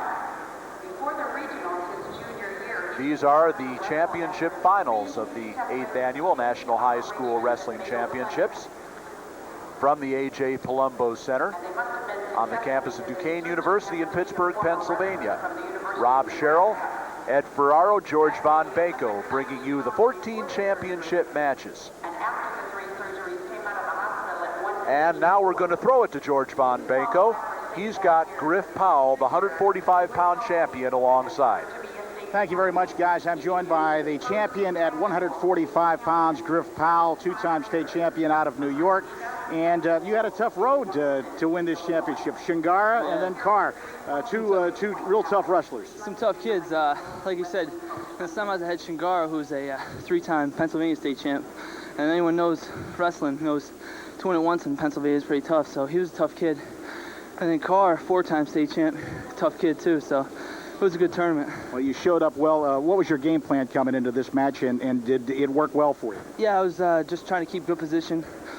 I know he doesn't do much, so like I said, I just try to keep good position, work the center of the mat, try to gas him so I could score points in the third. That's about it. Well, this has to be a big highlight for you, capturing a national championship. Oh, yeah. It means a lot to me. I've been working for a long time for this. And, of course, you continue your collegiate career in the Big Ten at Illinois. You're looking forward to that, too. No question about that, yeah. I've always wanted to wrestle in the Big Ten, and now I get a chance to, so I'm excited about it. That's Griff Powell, our champion at 145 pounds. Let's go back to Rob and Ed. Okay, George, thank you very much. And we're looking at the All-Americans at 140 pounds. And on the top step there, you see Joe Calavitta of Calvary Chapel High School. He was the champion at 140 pounds. And now the presentation of awards to all 8 of our National High School All-Americans at the 140-pound weight class. And boy, if there was ever any question, Ed, about setting the tone at 140 pounds, Joe Calavitta really did it in a hurry. Yes, he did. He set the pace early in the match and just never let up. Like the great ones do. Even towards the end of the third period when he was up, just still after him, all offense. Just tremendous athlete. To Joe Calavitta's left, and your right, you see the 4-time undefeated state champion from Owings Mills, Maryland, Steve Kessler, accepting the second place award. And now Joe Calavitta, headed for the University of Minnesota, accepting the National High School Wrestling Championship to go with his 2 state titles in California.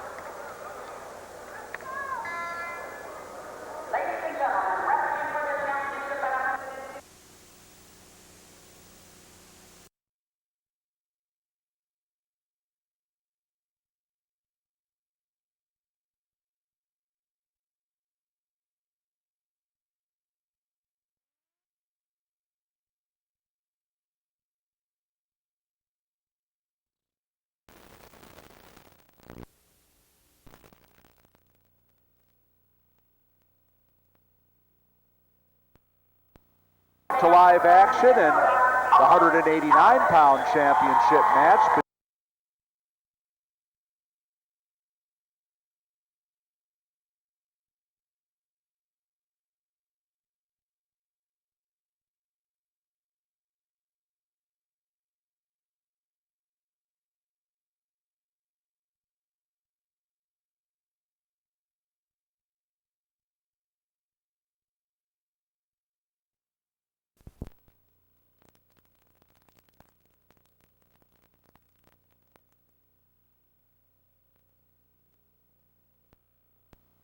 To live action and the 189-pound championship match between Owen Elzen of Iota, Minnesota, and Dover Iota High School, a 2-time Class AA state champion, and a 3-time Texas state champion, Tom Grossman,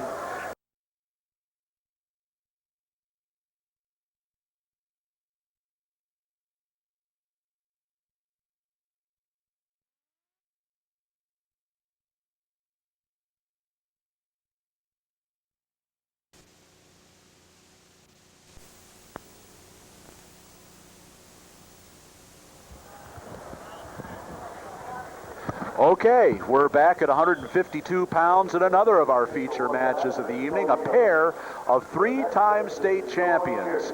In the white singlet, Joseph Heskett, the second of three wrestlers from Walsh Jesuit High School in Ohio that we'll be seeing. And running back to the center in the orange and blue, Don Pritzlaff from Lyndhurst, New Jersey, a three-time New Jersey state champion. What an interesting match this ought to be. Oh. Both wrestlers, similar styles. The accomplishments speak for themselves. Pritzlaff from a wrestling background. Joey Heskett, known nationally with, traveling across the country. I think Joe's won just about everything I've seen him in. Pritzlaff, once again, same with him. Three-timer. Be a great one. Both these guys familiar with each other's styles, wrestled each other a couple of times last spring during the freestyle circuit. And Heskett coming out on both those occasions in tight matches. And Pritzlaff, you're going to see working on his feet and really staying in the face of Joe Heskett as they come back to the center. Tony Phillips working this match for us. And a minute 2 left to go in the first period, still no score.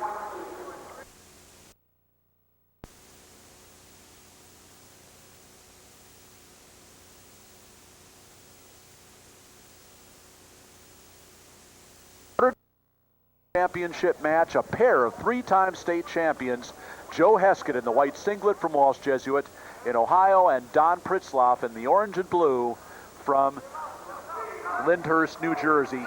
And a stall warning against Don Pritzlaff, and Joe Heskett trying to finish the swing single, and nothing yet. And Pritzlaff still hanging on to the Wizard. No points yet, 30 seconds left to go. Heskett trying for the finish. This could get dangerous if he gets that knee. Oh, good finish. And good finish. Heskett limp arms out and gets the takedown. 2-0 lead. 15 seconds left to go in the first period. And Tony Phillips stops it, and looks like we're going to have, don't know if this will be, it looks like blood time. It'll be blood time. Taken by Pritzlaff. You're allowed 5 minutes of blood time in a match. 2-0 the score. Joseph Heskett of Walsh Jesuit in Ohio with the first takedown, and there you see the bloody nose for Don Pritzlaff being attended to by the Health South medical staff. And Tony Phillips says stop the blood time. That's enough. And they'll bring it back to the state, to bring it back to the center. Now, when you see the stopping of the blood time right there, and you're saying, well, why? The kid is still out there. Well, the blood time...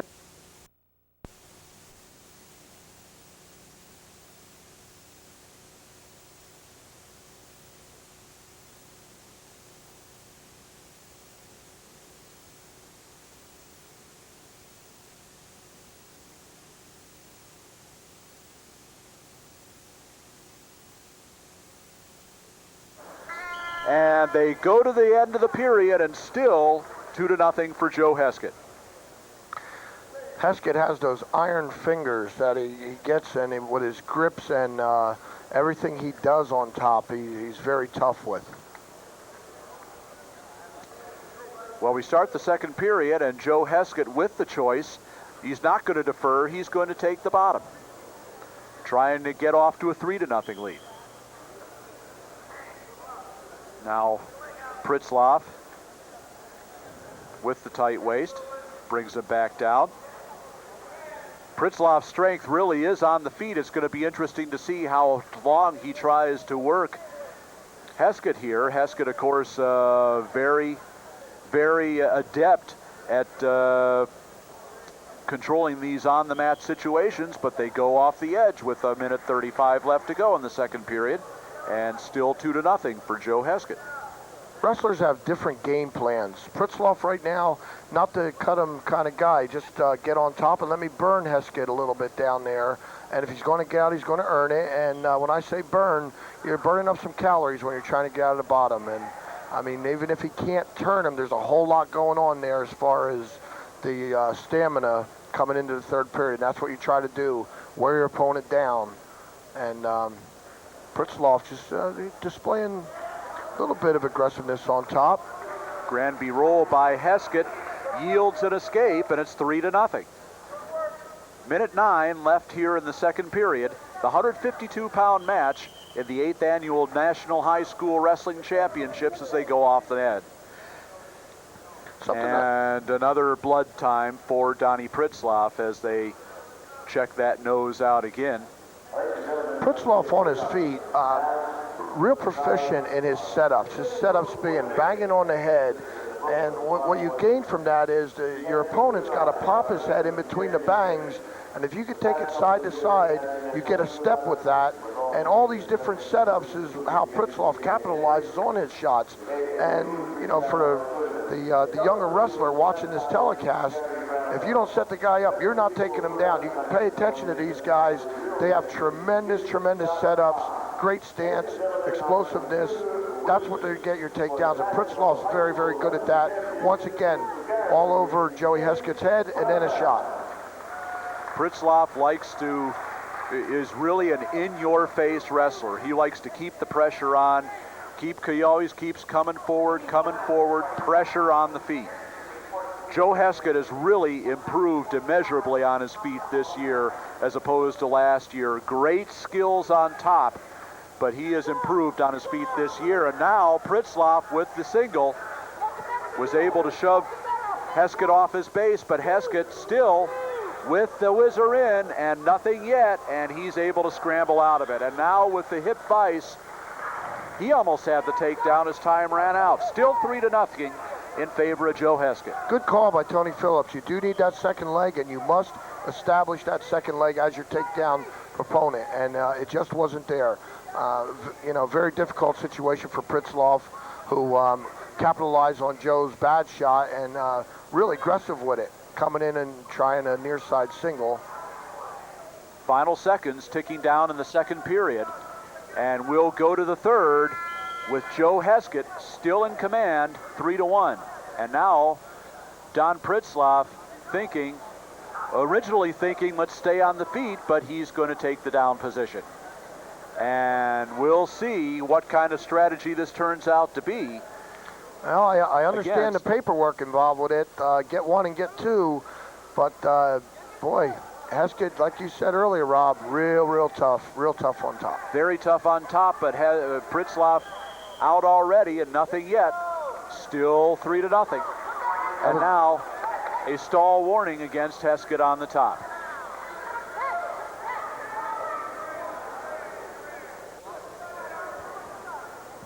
Both these wrestlers signed during the November signing period, and now Heskett has got the leg in, which is what he was looking for all along, and now he's going to try and crank a little bit.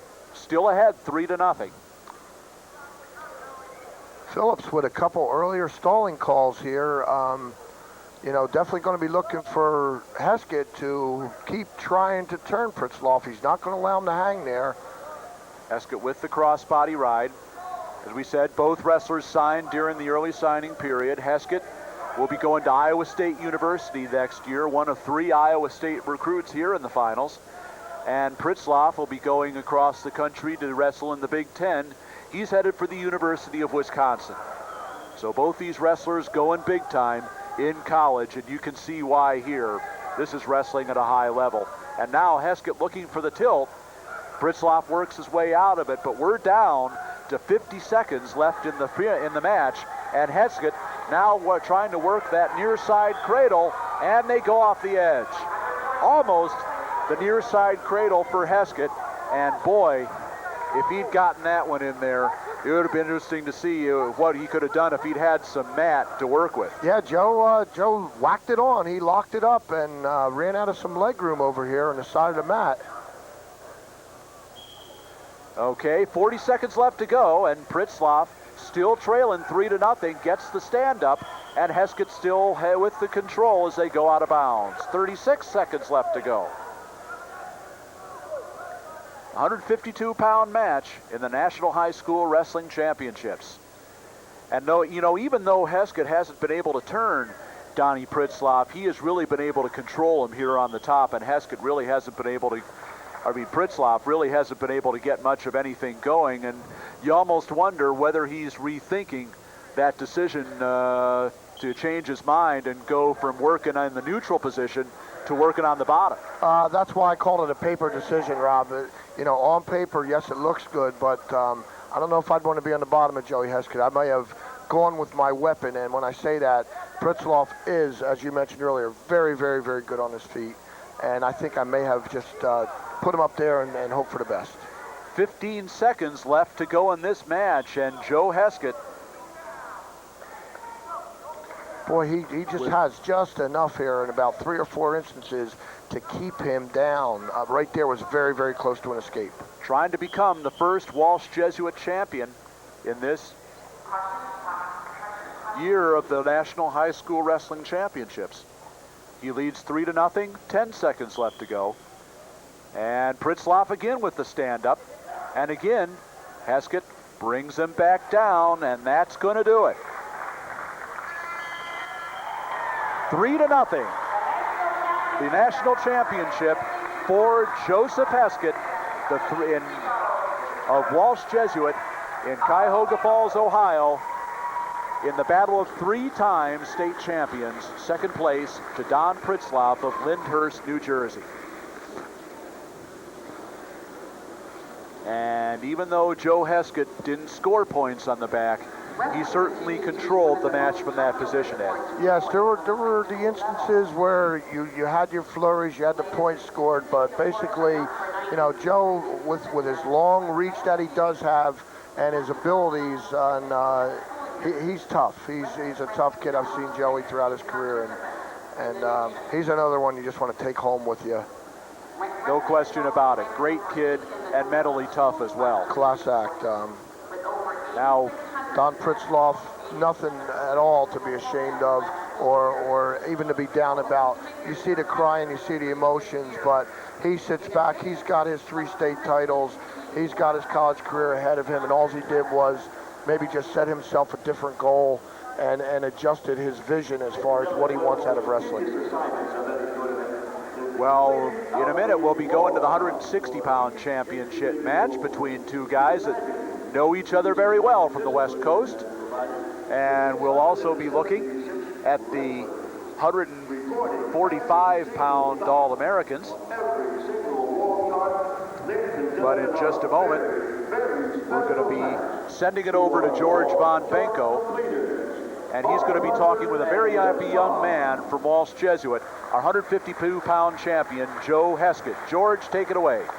Thank you very much, guys. I'm joined by Joe Heskett, the champion at 152 pounds at the National High School Wrestling Championships. A tough match, a 3-0 victory for you. He was a very tough wrestler. You two really went at it pretty good out there. Yeah, he's an exceptional wrestler. I've wrestled him before. I knew it was really tough. I just went out there and did what I had to do. Were you a little surprised by his decision to go on the bottom in the third period? He's so good on his feet that some people were wondering about that because you're so good on top. Well, that's a decision that him and his coaches made. Looking back on it, they might make other judgments or something. But we did what we had to do, and the match decided itself. You're going to go to Iowa State. Yes, sir. A wrestling powerhouse. You have to be looking forward to your college career. Oh, absolutely. I'm going into a great situation with an excellent coach, and it's just a great feeling to know you're going to go somewhere that's definitely going to be successful. Joe, I appreciate the time. Congratulations. Our champion at 152 pounds, Joe Heskett. Thank you very much, George, and a class act. Joe Heskett from Walsh Jesuit in Ohio, and you're looking now at the 145-pound National High School All-Americans. And there on the top step, Griff Powell from Suffern, New York, the 2-time New York State champion, now a National High School champion. And to his left and your right, the runner-up and a 4-time Kentucky State champion, Joe Carr Jr. And quite a performance by Griff Powell at 145, no question about it. Absolutely, Rob. He was one of those wrestlers that early in the going, everybody's an expert on who's going to pop out of each weight class. And I've heard things, but there were a couple guys that said, you wait and see this Griff Powell, who I hadn't had an opportunity to see, and he's got my vote. He's a real deal, and he's going to be a tremendous success. There you see to Griff Powell's right and your left, Mike Shigara from Line Mountain High School in Pennsylvania, the three-time Pennsylvania state champion that Griff Powell defeated in the semifinals in one of the exceptional matches of that round. And now you see Griff Powell accepting the championship of the 145-pound weight class. What a weight that was. That's a lot of great shoulders touching right there. And an award among many awards to come for those young men. Now we're going to look at the 160-pound championship match. And to your left on the screen, you see a four-time state champion from Utah, Cael Sanderson.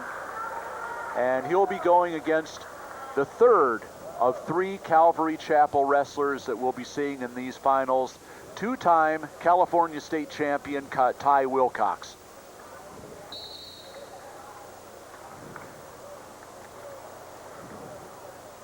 These two guys know each other very well. Two guys who once again signed in the November signing period. Cael Sanderson will be following two of his brothers to Iowa State University to wrestle. And Ty Wilcox will be going to another wrestling powerhouse in the Big 8, Oklahoma State, to continue his college career. This is the 160-pound match in the National High School Wrestling Championships, and Cael Sanderson right in on the low single, and Ty Wilcox trying to scramble out of it, and he comes out of it with the ankle, and now watch him try to elevate this. This could be exciting. That was a nice ankle pick, and just kind of got his legs caught up under him. And now we have, almost a finish there by Ty Wilcox, and now he's got his head up, but Cael Sanderson now gets his hips up. Boy, what a flurry this is. And Ty Wilcox comes out with the ankle, and Cael Sanderson kicks out of it. No points, but quite a lot of action. It's a matter of somebody bailing out of that and doing it successfully, Sanderson being the recipient. Wilcox very hard to take down. He's got that great counter with where he grabs that ankle and elevates and comes right out from the back door. And now Wilcox trying a single that Sanderson stops easily. 17 seconds left in the first period, still no score. Both wrestlers showing a lot of versatility on their feet, like not one thing. They're up top, they're down below. Saw a little arm drag, a couple Russians. We saw an ankle pick, and kind of like a half a single there. So they both have a nice library. We see some excitement here. Now we're seeing some upper body stuff. And a scoreless first period, but certainly not one devoid of action. And Ty Wilcox will defer the choice, and Cael Sanderson will take down.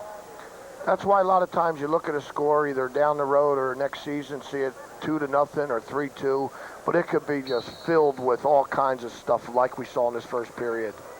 And now we're going to see Wilcox in an area where he's very tough, and that's on the mat. He throws in the leg, which is one of his favorite rides, and looking for the power half or the tilt. Now Sanderson actually has decent position, and it doesn't look it, but he's under the leg.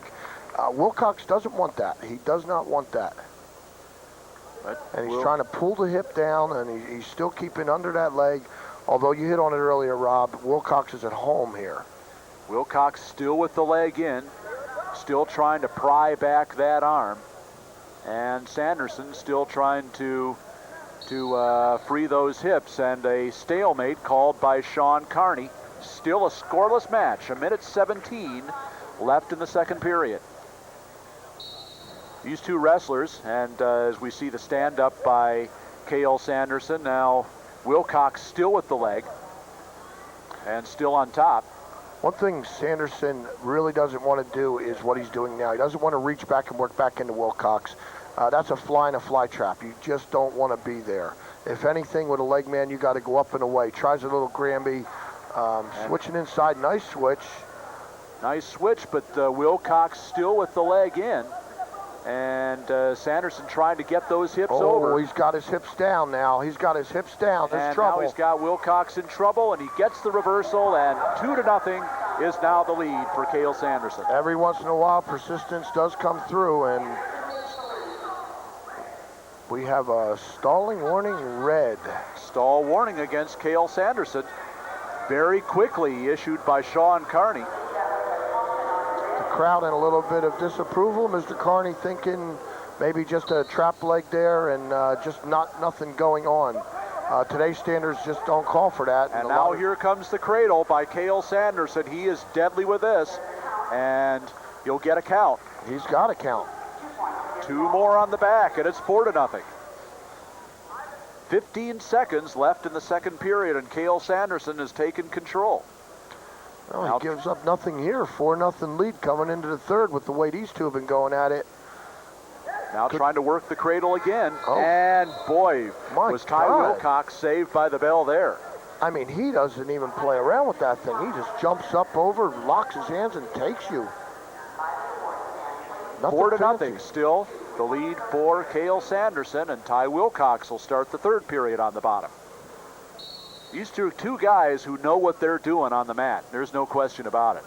Now we'll see what whether Sanderson tries to lock in the legs again, and he got himself a little high here. He's high. He's way high there. He knew it. He just tried to buy as much time as he possibly could. Wilcox on top, getting the 2, cutting for 1, and wants to play it from his feet from here. 5-2 now. The lead for Cael Sanderson, giving up the reversal, but Wilcox taking the escape, and boy, a nice knee pick, ankle pick and finish there. That's sweet. 7-2. Now the score in favor of Cael Sanderson. These two wrestlers both competed on the U.S. team in the Dapper Dan Wrestling Classic right here in Pittsburgh a couple of weeks back. Wilcox, and now you see the half Nelson in by Cael Sanderson, and Wilcox fights out of that. Wilcox wrestled at 160 pounds, and Sanderson wrestled up a weight at 171. They were both winners for the U.S. team, and they helped the U.S. clinch that meet over Pennsylvania. My God, Sanderson That's the third different kind of cradle we've seen from Cael Sanderson, and got a 1 count. But got to get a little better head position in order to improve on that. It's still 7-2. 40 seconds left in the match. He may take him back. Yes, there it is. The roll through. Going to take him backwards, and Ty Wilcox breaks it, but Sanderson's still with the half in, and now he's going to try look for a Turk maybe. Under 30 seconds left to go, and now Wilcox out of danger for now. And an escape given. Loss of control is given by Sean Carney, 7-3. Again, Rob, we saw a decision to go down in the third, which is rather conventional. But, boy, after seeing what we saw on top of Sanderson, I just don't know. Single leg by Ty Wilcox, and unable to score with that. And it will be a 7-3 decision for Cael Sanderson, and he is the National High School Wrestling Champion at 160 pounds. Second place to Ty Wilcox of Calvary Chapel in California. Sanderson combined a little bit of science and a little bit of thump and come on top of that one rather nicely. Two guys who know what to do once they get on the mat, and Sanderson with the cradle in the second period really got himself the 4-0 edge, and that was the difference. The 4-time state champion, Cael Sanderson of Utah, Heber City Wasatch High School, gets one for the thumb, the National High School Wrestling Championship. And in a minute we'll be talking with Cael Sanderson, but we'll also be taking a look at the 152-pound National High School All-Americans. For the entire tournament, our official hostess. These are the championship matches in the National High School Wrestling Championships. For the 8th great year, we started with a record field of 676. We're down to the final 28. And a little while from now, we'll be down to the final 14. Rob Sherrill, Ed Ferraro, George Von Benko bringing you all the action. And we've got 4 matches left to go out of our 14. And let's send it over to George Von Benko, and he'll have a couple of words with our 160-pound champion, Cael Sanderson. All right, thank you very much, Rob. I'm joined by Cael Sanderson, the champion at 160 pounds at the National High School Wrestling Championships. Congratulations, a great match. Thank you. You have to be pleased, a great honor winning a national championship, and you seem to have that cradle working tonight. Yeah, there's a lot of tough kids in this tournament, and it feels real nice to win it. The cradle seemed to work real well for me coming. Hitting with 3 different types of cradles. Yeah, I don't know, I just like cradles, I guess. They work pretty well. Well, you're going to continue your rivalry with this gentleman. You know him pretty well anyhow, but you're both headed for the Big 12. Yeah, this be a pretty good rivalry. Should go on until we're both done wrestling, I guess. I don't know. Cael Sanderson, our champion at 160 pounds. Let's go back to Rob and Ed at the table. Thank you very much, George. And you're looking at the 152-pound National High School Wrestling All-Americans. And at the top, Joe Heskett, 3-time state champion from Walsh Jesuit in Ohio.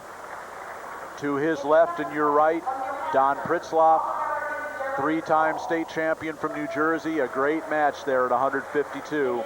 And 2 guys, as we said, we expected some high-level wrestling from them, Ed, and they certainly delivered. Yes, they did. That weight class was, another one that was just highly talented, and for Heskett to come on top, we know the work that Joe puts into it, and to know the kind of kid that Pritzlaff is, the talent, once again, just great. Also good to see a kid like Sanderson coming back with a cradle, bringing it way back to the old days, and looking at 1997, somebody winning a national title with it. That's rewarding. There's nothing as exciting in wrestling as those near fall points, and we saw a few in that match, and they gave Cael Sanderson the edge he needed. Yeah, wrestling has definitely made the right move. The officials make the man on top, continually try to turn him. It's great for the sport, great for the fans, and just keeps that aggressive behavior going the entire bout. Joe Heskett, Walsh Jesuit High School, the 152-pound National High School Wrestling Champion. Now, going back to our live action, we have gone from a lot of wrestlers who have been stars in their respective high schools. We just, in the last 3 bouts, have seen 2 wrestlers who combined 6 state titles between them. We're now about to see 2 wrestlers that never won the state in their respective states, but one of them will be a national high school champion. John Garriques in the silver and maroon, or should I say garnet and gray. Garnet and gray, Rob. From the, as you well know, Ed, from Phillipsburg, New Jersey, in Phillipsburg High School. And his opponent in the navy blue and red, Steve Sletvold from Ohio, Austintown Fitch High School. And the first takedown goes to Steve Sletvold, 2-0, and the escape for Garriques makes it 2-1. Garriques, nice shot, got a little bit sloppy on his Sletvold, definitely taking advantage of that out of position by Garriques, scoring the 2 points and cutting him immediately. It's obvious that this is where he wants to be. Bob Coletta, our official, been in the business 31 years, always seems to have things pretty much in control. Well, as we get a equipment stoppage here, 1:19 left to go in the first period, and 2-1, the score in favor of Steve Sletvold from Ohio and Austintown Fitch High School. Sletvold, state runner-up this year in Ohio's Division I, that's the big school category. And attempted a carry to the back by Garriques. Sletvold, 3rd in the state as a junior. And Garriques, a 3-time New Jersey State place winner, got to the finals the first time this year and finished 2nd in the state. and he was 5th in the state as a junior, 4th as a sophomore. And now another carry attempt by Garriques, and I don't know how you describe Garriques' style, Ed. You've certainly seen him wrestle as much as anybody. I don't know if funky's quite the word, but it's certainly applicable, I think. John's a free spirit. That's what I would call him. That's what he is. He changes a lot. He's got barrel rolls to both sides. He lands in spots that he shouldn't, and he comes out on top of them. Right now, he's got a lot of inner burn. John lost his state title the hard way. He was winning real big and got pinned with a few seconds left on the clock. That's been eating at him. I know John personally.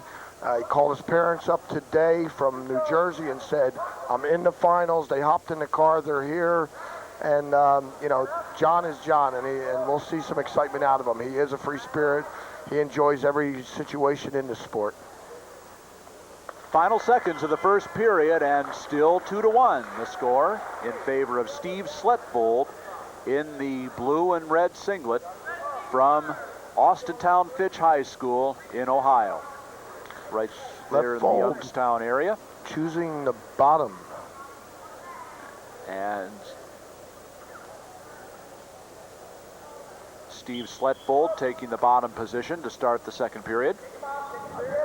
Well, here's one of your funky gunks here. He's trying to bait him to hook that leg, and he will mousetrap from this position. He's done it ever since I've seen him, and there's his attempt. He actually traps the arm.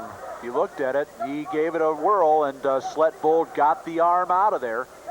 And he stands up, breaks the hands, and gets the escape, and he's ahead 3-1. And now Garriques in on taps the knee, but Sletvold takes him out of bounds with 1:26 left in the second period. 3-1 the score with in favor of Steve Sletvold of Austintown Fitch High School in the Youngstown area of Ohio, and Sletvold in on the low single, switches off to the double and gets the takedown, and he's ahead 5-1. Nice shot, right down to the single. Oh, okay, blown off the mat. I missed that one. Just come around. Garriques trying to just kick free, do a little roll with it. And Sletvold, very tough. Just held on to the single, turned it into a double. Got the 2 points, coming back in with the confidence to cut him. Certainly, Sletvold doesn't want to put himself in any kind of positions that'll give Garriques an ability to use one of those rolls. The escape makes it 5-2, still a 3-point lead for Steve Sletvold.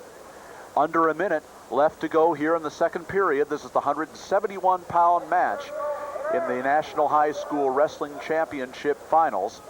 Rob Sherrill, Ed Ferraro, George Von Banco bringing you the final matches. 14 of them in all. This is number 11. Under 40 seconds left to go in the second period, and Bob Coletta brings them back to the center for a fresh start. Sletvold tried a cross knee pick there and just kind of got about halfway in and said, not right now. John Garriques, 3-time state place winner from New Jersey, wearing the garnet and gray of the Phillipsburg State Liners annually, year in and year out, the top public high school program in New Jersey. And Steve Sletvold in the navy blue and red, and the 360 spin move by Garriques doesn't score any points. 10 seconds left to go, and they're going off the edge, and almost a little bit of a sucker drag by Garriques, but they're off the mat with 8 seconds left to go. Garriques, he just went from a short duck and took it to a jab spin without completing, and then went right down into his little dump, and Sletvold just very tough, very well positioned, no points. 2 periods in the books, and 5-2, the lead for Steve Sletvold of Ohio. And now Garriques with the option in the third period. He'll choose bottom. This will get interesting quick, I think. And Steve Sletvold wants to keep it on the feet. He doesn't feel he can be taken down. He lets him go, and it's 5-3. Well, Garriques may have about a half dozen shots, and Sletvold, great position every time. You know, real good in keeping his stance, changing his ties, just tries a nice single there. Beautiful. Come right up with it. Sletvold set that up with the underhook, dove right straight underneath, and was able to penetrate to the leg A minute 30 left to go, no points yet. And now Garriques trying to scramble out of it. Sletvold still with the single, can't work up to the double, and Bob Calavitta takes him out of bounds. They come back to the middle with a minute 21 to go. Still 5-3 for Steve Sletvold. This is a long minute 21 to go. And we'll take a break for some blood time. A little bit of a bloody nose for Steve Sletvold, and that'll be it. Both wrestlers are weirdly comfortable in positions that you don't want to be in, but they're both okay there. Sletvold, a two-time state place winner in Ohio, runner-up this year in Division I, third as a junior. Garriques, a state runner-up in New Jersey this year, fifth as a junior, fourth as a sophomore, a three-time state place winner, and 59 seconds now left to go. Still a 2-point lead for Steve Sletvold. Calavitta telling Sletvold coming back to keep it in, keep it in. And now Sletvold again with the underhooks. Garriques working the collar tie. Now Sletvold with the snap down, and he's got the single and finishes it for the takedown at 7-3. And the escape makes it 7-4. He doesn't want any part of Garriques on the mat. Not at all. He must have watched all those Granby rolls of the semifinal bout when John got his way through here. He finishes up with a beautiful Granby into a Pierson, and now it's very difficult to stop when he gets that movement going. Well, John Garriques needs a home run here with 22 seconds left. He trails Steve Sletvold 7-4. I smell a dump coming. And Sletvold still working those underhooks, trying to drop down on the legs. Great job. He does it again. Great job by Steve Sletvold. And he finishes it, brings him right down to the back.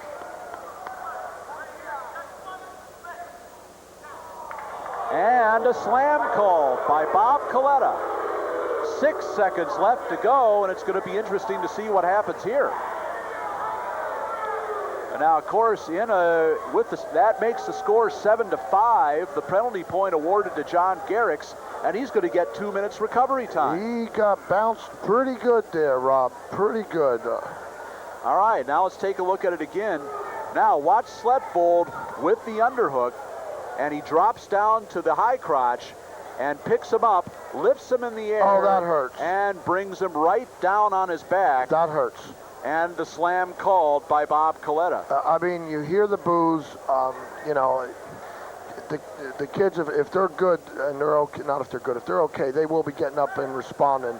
But the slam call was definitely a good call. Well, Garriques is up.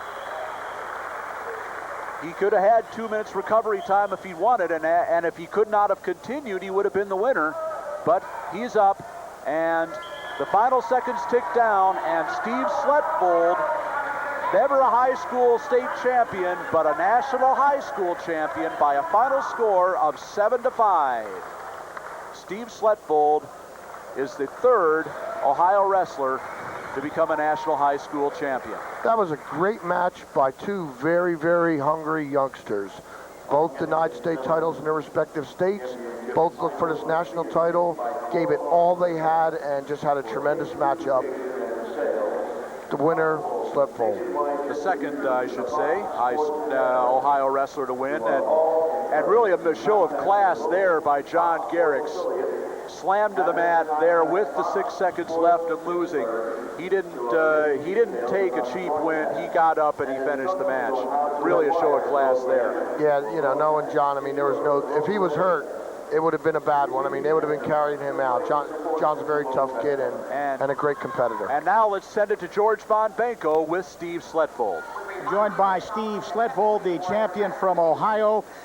It's been a great night for the state of Ohio. 3 national champions. The state has fared real well. Sure has, sir. It looked like you didn't want any part of Garriques on the mat. You got the takedown, you got your points, you let him go. You wanted to stay on your feet with him, didn't you? Yeah. Was that the game plan? I got the report he's like real funny rolls on bottom, so I just wanted to go takedowns with him. Well, you have to be pleased. The national championship, this has to be a great thrill for you. Yes, sir. It's my most outstanding accomplishment. Steve Sletvold, our champion. Let's go back to Rob and Ed at the table. Okay, George, thank you very much. And you are looking now at the 160-pound National High School All-Americans, all 8 of them, as the awards are about to be presented.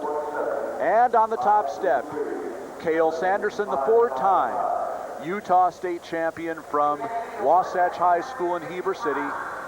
And to his left and your right, Ty Wilcox, the 2-time state champion from Calvary Chapel in California. You know, Rob, we hear the champions back in the interviews with George, and, you know, to hear them remain humble and you know, attribute their success to a lot of different things, it's just a beautiful part of this sport. There's not the rah-rah, the I'm the greatest kind of attitude. These kids know that in a different situation, at a different time, the tide could be turned. And you do stay humble as a champion, as the second place or the 6th place finisher, because these kids will be back. There's no question about it. And you know, it's a lot of times it comes back to the matter of just what happens in those 6 minutes. You know, who is the better man in those 6 minutes? Next, they wrestled next week, it could be a completely different result. You just never know. And but that's why you only get one shot at it. And Cael Sanderson as you see there, made the most of his in the 160-pound final, and Steve Sletvold made the most of his just a few minutes ago at 171. And there's Cael Sanderson accepting the National High School Wrestling Championship at 160.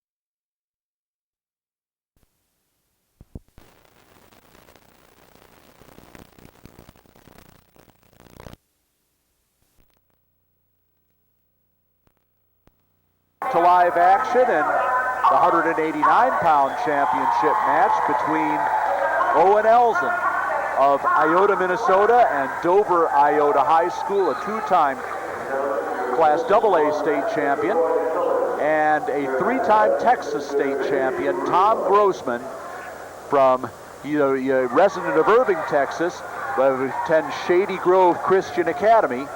And the first points go to Owen Elzen on the takedown. He's ahead 2-0. Elzen very much of a dark horse pick. Here, Minnesota came in loaded for bear at 189 pounds. They had 4 either state champions or very highly regarded runners-up at that weight. And Owen Elzen, the one that came through to the finals, the Minnesota delegation told us, watch out for this guy, and they were right. He's been impressive with the 2-0 lead. All kinds of good things going on in Minnesota. They're happy about things from their high school to their collegiate accomplishments. You know, Minnesota being what they are on the collegiate level, and Apple Valley being one of the better high schools in the nation, Rob. You know, they're making a move here. Tom Grossman, 5th in the Junior World Greco-Roman Championships last summer, which is quite an accomplishment for an American youngster in that very tough style. And Grossman, a 3-time state champion in Texas, and almost a cradle there by Owen Elzen, but not able to finish it. 30 seconds left in the first period, and he's riding tough on top. Elzen brought his own fan club with him. This is great. No question about it. Now, Grossman trying to sit out. Elzen brings him out. And 20 seconds left as they come back to the center for a fresh start, and still 2-0 the score in favor of Owen Elzen of Iota, Minnesota, and Dover Iota High School. Displaying a lot of poise and control on top. You know, Rob, we're seeing more and more top wrestling. 10 years ago, that cutaway, it's not around very much. And seeing the toughness of the top wrestler and what he's doing. Final seconds tick away in the first period, and still a 2-0 lead for Owen Elzen of Minnesota. Grossman with the choice. Defers, and Elzen will take the bottom position to start the second period.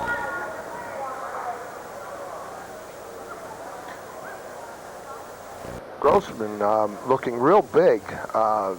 Has to be pretty disciplined in the weight room. And which would also complement that Greco style you were talking about, Rob, which is all upper body. We've seen for the most part, as you see Grossman throw the leg in. He's high. And Elzen takes care of that. He fights him off, hips him over, and gets the reversal, and it's 4-0. He just kind of maintained his base, and when he got a little high, just kind of slipped the arm through. Now Elzen working the legs. Grossman really needs to get out of here and get back on the offense. He's spent a lot of time on his stomach in this match, and we've seen Grossman most of this tournament do takedowns, take him down, let him up, and I'm sure he wants to get back to that mode of attack, but we got 1:10 left in the second period, and still 4-0 in favor of Owen Elzen, and he shows no signs of letting Grossman get off the bottom. And now, a stall warning issued by Roy Phyllis against Elzen. Roy probably figuring that he was just kind of a little bit parallel, a little bit too long, and didn't see any attempts at all to try to turn him, and then whacked him with a stalling call. You got to be improving your position at all times, and Grossman now is out and almost worked a lateral drop there, but did get the escape, and it's 4-1. Oh, that's airtime. That's a tough defense. We've seen Grossman do that a few times at the Junior Nationals with those spectacular high-amplitude throws, and almost worked one against Elzen. But he was able at least to affect the loss of control, and he's on the scoreboard with a 4-1 lead. 40 seconds left in the second period. Well, it's obvious right now that Elzen does not want to go up top with him. He's going to have to stick with his low shots right there, his little wrap arms. But every once in a while, you're going to reach up and just he got powered over. 4-3 now. Grossman's cut the lead. And now the switch as Elzen runs behind and gets the reversal, and he's back to a 3-point lead. It's 6-3. 10 seconds left in the second period, and Grossman would do well to stand up and get a point here. Now Elzen hanging on to the leg, and that's dangerous with a stall warning. This could cost him.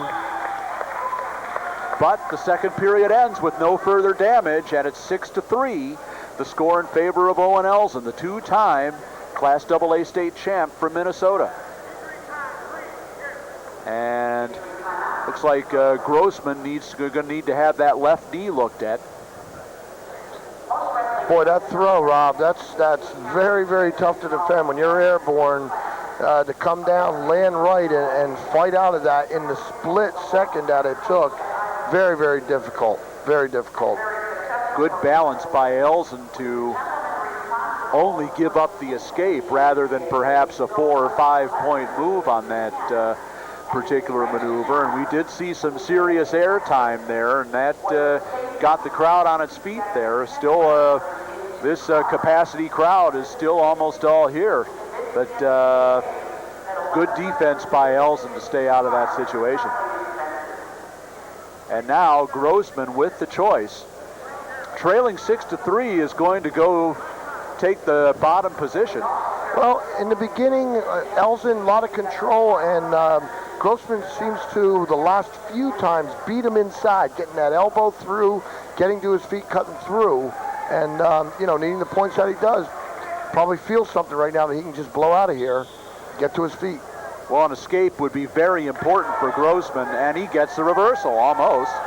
Well, no, not quite. Yes, the reversal is given. And now 6-5, the deficit for Grossman. He's back to within 1 point. It'll be interesting to see what he can accomplish on the top here.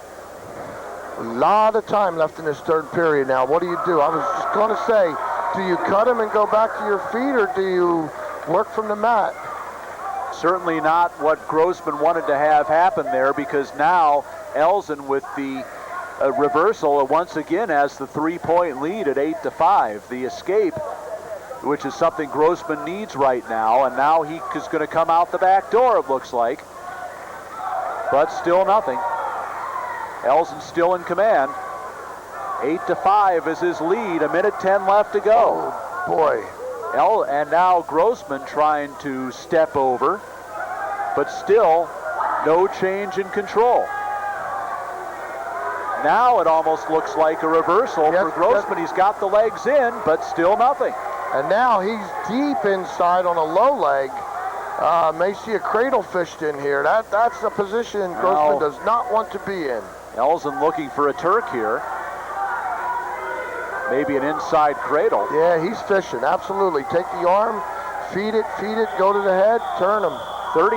33 seconds left to go, and once again, Grossman is going to need some attention to that left knee. That is tough when you're in there. Your man is real deep inside you, and you can't dive forward hard. He's controlling the arm. He's trying to feed that arm to feed to the head. You feel it. You feel it. It's not a good situation to be in. Well, you're looking at tempo in this match, and it's all gone Owen Elzen's way. He's dominated on the mat. He hasn't been able to, let Grossman get out and get on the feet and try and work his offense, which is what we've seen him do most of the tournament. It's 33 seconds left to go, and he's still ahead 8-5, and he can really kind of close Grossman out here by wasting a little more time. Elzen's been just continual, if that would be the right word. He's just been at him. If he gets reversed, if there's a situation he doesn't like, he doesn't stop, stud out, think. He reacts, and that's a dangerous situation to face for Grossman. Naturally trying to get to his feet, and Elzen just doing a tremendous job of being in the right place at the right time. Only 12 seconds left on the injury time for Grossman. 33 seconds left in the match, and Grossman tries the stand-up, and Elzen brings him back down, working through the crotch, and Grossman still trying for and the assistant official, Vinny Russo, signals locked hands, and now Roy Phyllis signals locked hands, and that's going to be important. Now 8-6. With the locked hands point against Elzen. What the crowd does not understand is when you are in that technical violation, there's no way you can get back points from there. It's unfortunate for Elzen. He did a great job of taking Grossman into that tilt, but the technical violation is the initial call. But it looks like Grossman, unfortunately, is going to run out of time as Elzen throws in the leg. And by an 8-6 score, Owen Elzen of Iota, Minnesota, the two-time Class AA state champion from Dover Iota High School, is your National High School Wrestling Champion. Well, I think I got my whole body loose on that. I had my neck loosened up, my back, my arms. Those guys were in every situation you could possibly be in. 8-6, the final for Elzen, second place to the three-time Texas state champion, Tom Grossman. Great match. Two great athletes. The downside is there can only be one champion. Well, in a minute we're going to hear from Owen Elzen, and we're going to see the All-Americans at 171 pounds receive their awards. It's been quite a final round here in the National High School Wrestling Championships. Some exciting finals, some exciting final moments. Boy, that match at 135, what a great finish that was. And we got 2 matches left to go. And 12 in the books, and 12 champions have been crowned.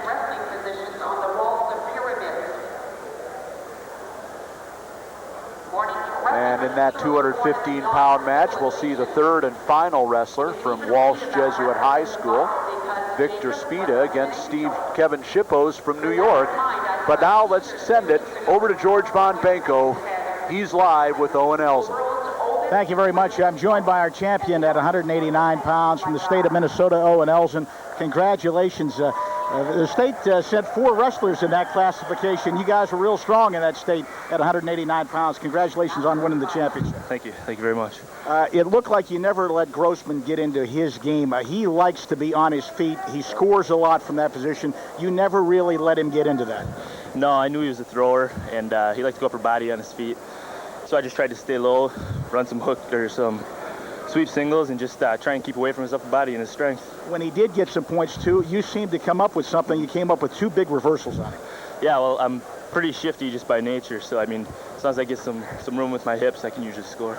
Owen Elzen, our champion, at 189 pounds. Let's go back to Rob and Ed at the table. Shifty. Okay, George, thank you very much. And I like that. That says it all. I like that. That's I couldn't agree more after watching that 189-pound final. We'll be seeing him. And now you're looking at the All-Americans at 171 pounds. At the top of the awards stand, a young man who never won the gold medal in the state of Ohio. Tough Division I wrestling there, but he's a national high school champion. That's Steve Sletvold from Austintown Fitch High School, the state runner-up this year. And second place, John Garriques, a 3-time state place winner from New Jersey. That's a great story in itself. 2 kids in the finals of the Nationals that didn't have the respective state titles. Well, what a great move by this tournament, the National High School Wrestling Championships, to open it up the second year of this tournament to state finalists instead of just the state champion as the first year. I mean, we have seen so much exciting wrestling in this tournament as a result of widening that field. That's exactly right, Rob. We've said it throughout this tournament, how wrestling is a moment. So why deprive a finalist of that moment that he may have lost in the last second or just had a bad day? I mean, this does happen, and now you're right. It has increased the levels in this tournament, and it's just become the premier tournament that it is today. And that paid off for Steve Sletvold, who you just saw as the 171-pound National High School Wrestling Champion. Now to 215 pounds, a new weight class in this tournament this year, but used in 33 states in this country. And you're going to see 2 of the best anywhere. And Kevin Shippos of Baldwin, New York, on Long Island, in on the single leg, switches off to a double and gets a takedown for the quick 2-0 lead against Victor Sveda, the third of 3 Walsh Jesuit Ohio wrestlers we'll be seeing in the championship round. Well, the tournament's theme is we aim to please, and with the demand for the 215 class, the committee got together and said that's an absolute, and they went with it. Now, Shippos trying to run that arm bar on the left side.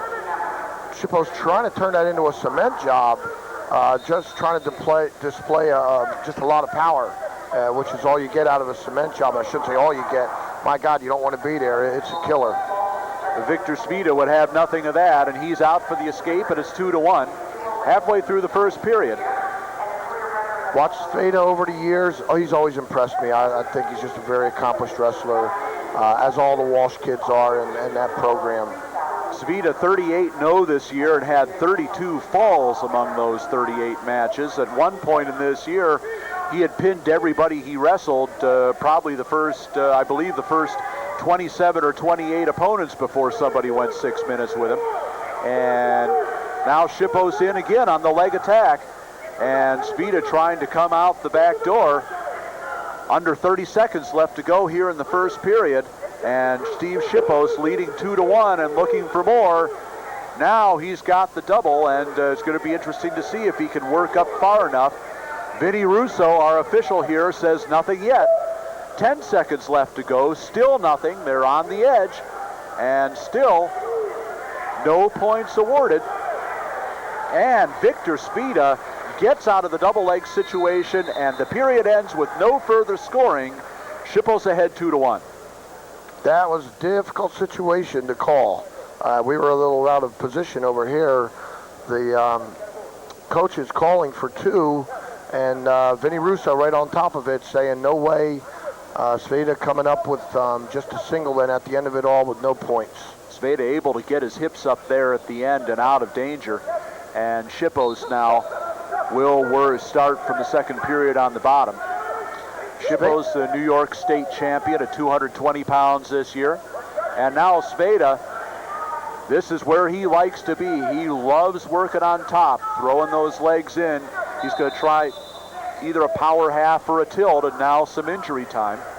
Or no, looks like a stalemate. Very quickly called by Vinny Russo. Vinny from New Jersey, and the New Jersey officials like to see action. Yes, they do, and that's a known fact. So it's, it's something you can deal with. And Shippos nearly out, but Sveda right in again on the double, maintains control. Still 2-1 in favor of Kevin Shippos, but still on the bottom with 1:36 left in the second. The 13th out of 14 championship matches here in the 8th annual National High School Wrestling Championships from the Palumbo Center in Pittsburgh, Pennsylvania. Rob Sherrill, Ed Ferraro, George Von Benko bringing you the action. And now a little bit of a crossface there, creating a bloody nose. Sveda, I did not realize, Rob, that he had that many pins. A little correction, maybe in the mouth, but it was a crossface that created that. Right, maybe a little bloody lip there by Shippos, and they'll attend to that.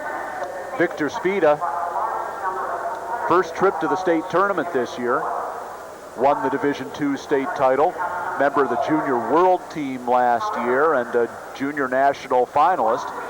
And he signed with Indiana University during the early signing period, and very spectacular physical development from this year from last. Kevin Shippos, the New York State champ, is uncommitted. Runner-up as a junior. He's a former cadet world team member and a junior national All-American. So both these guys very accomplished year-round wrestlers. They come back to the center of the mat.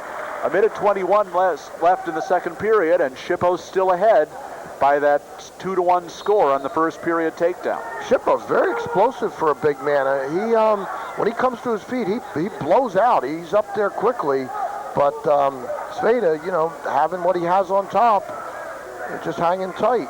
Very tough on top, and now trying to work his bread and butter, that power half. And Shippos looking away. If he steps off this and goes all ahead, he has a possibility, which there he goes. There it is. Now he goes back to the parallel position. And now a stall warning on the bottom. Again, Shippos got his head down in the mat. Vinny Russo wants to see him try and work something from the bottom, work that up from the head. 35 seconds left to go in the second period, and a tough ride here by Victor Sveda, and potentially dangerous situation called, and may have some injury time. You know what you look at, Rob? It's very simple in the official's eyes. Improvement. Is the bottom man trying to improve to get out? Is the top man trying to improve his position to take him to his back? And once again, the Jersey boys, they want action. They want to see it go. And if your head is down and you are not doing nothing, they'll whack you. And, knowing them, you know that. So you tell your kid, you can't mess around here. You get in a spot, you got to get your butt going. Very different styles from these officials from different states, and you have to learn them and you have to deal with them. Certainly the officials from Pennsylvania tend to let you work a little bit more than the officials from New Jersey, and you just have to be prepared for that and adjust to it. And the Walsh Jesuit coaches over on the sideline wanted 2 near fall points over there. They thought maybe near fall criteria might have been imminent, even though it hadn't been met, but Vinny Russo, in his judgment, didn't feel that was warranted, and now they're back into live action, and they go off the edge of the mat with 25 seconds left. No change in the score. Shippos still ahead 2-1.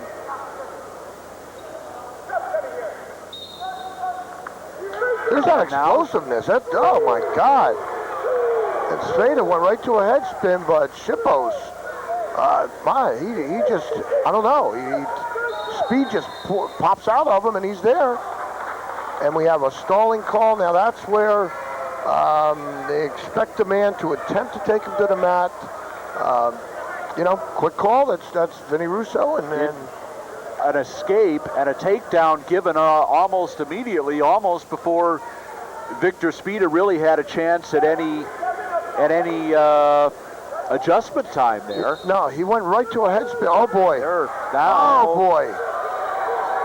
Right to the headlock by Shippos. And the final seconds of the second period. And boy, what a turn of events in the last few seconds of the second period.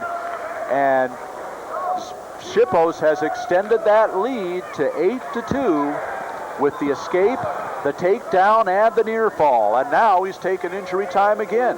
You know, even in a flurry, it's very tough. You know, it's easy to sit back here and say, Rob, but you've got to keep those arms and legs within the confines of your body. You get an arm hanging out, a leg hanging out, and you get a guy like Shippos who's very quick and powerful.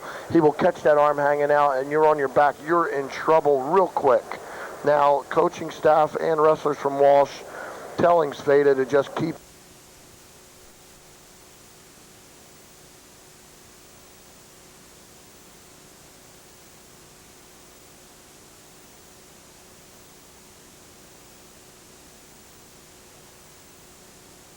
Don't go for the big throws.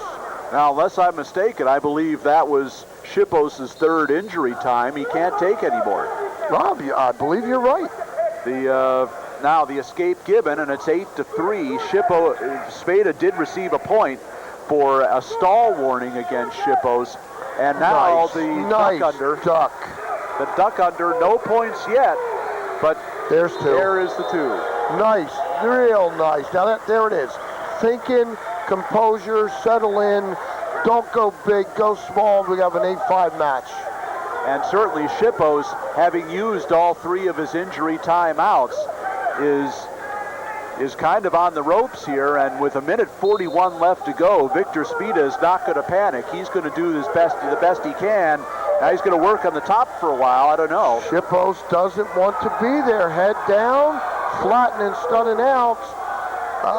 Once again, LaRusso. Although Sveda has not been able to turn him in this match. Now he's got the power half working, but Shippos works out of it. He's got the head down on the mat. And now you have to think with Russo, 1:10 left and a stalemate called by Vinny Russo, 1:11 to go.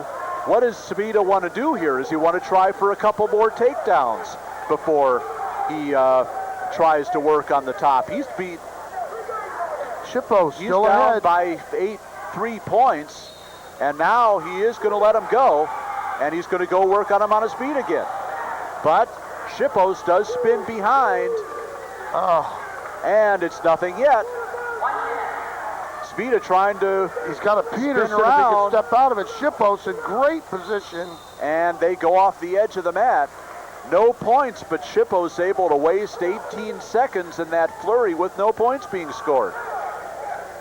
I'm not sure if it's 53 seconds or 5 hours left in this match. Well, no, the takedown was given.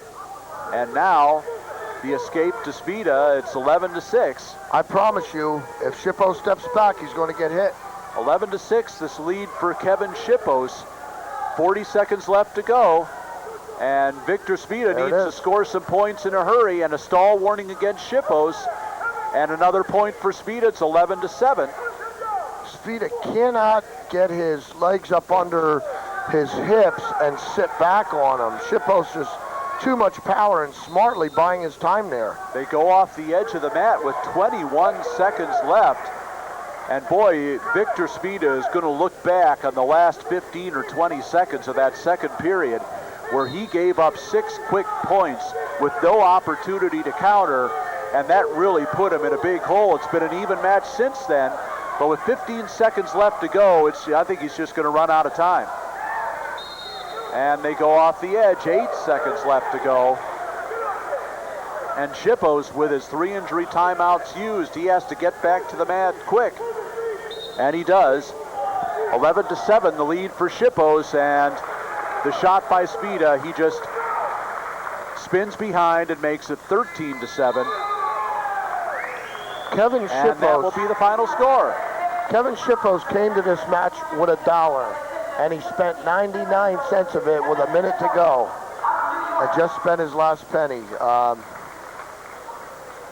And by a score of 13-7, Kevin Shippos of New York, the state champion from Baldwin High School on Long Island in Section 11, is the National High School Wrestling Champion in the newest weight class, 215 pounds. Now imagine this, Rob, we're at 215 and my heart is still pounding with excitement. That's terrific. One more to go. And in a minute, we'll also be looking at 189 pounds as we give the awards for those weight classes. One match left in the 8th Annual National High School Wrestling Championships. And now let's send it to George Von Blanco. He's got Kevin Shippos alongside. Last year, ladies and gentlemen, here in Pittsburgh, the Dapper Dan Award went to Wrestling's Kurt Angle.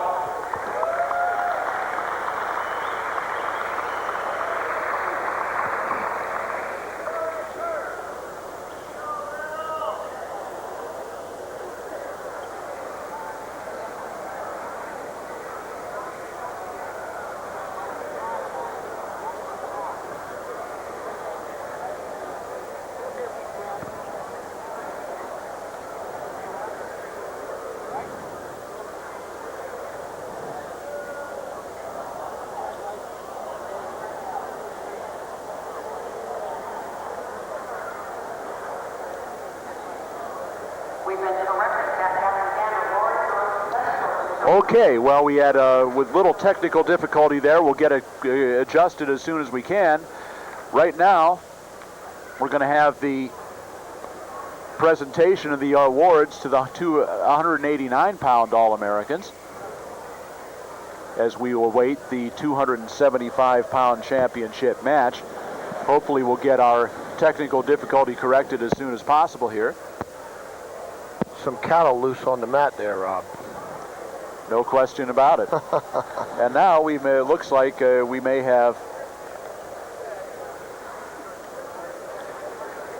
You know, a funny thing happened in wrestling. Heavyweights wrestle these days. How about that? And we have seen that in this tournament. I mean, the NCAA, the heavyweight class was as good as 18 or any of the others. And here we are in the high school nationals seeing the same thing.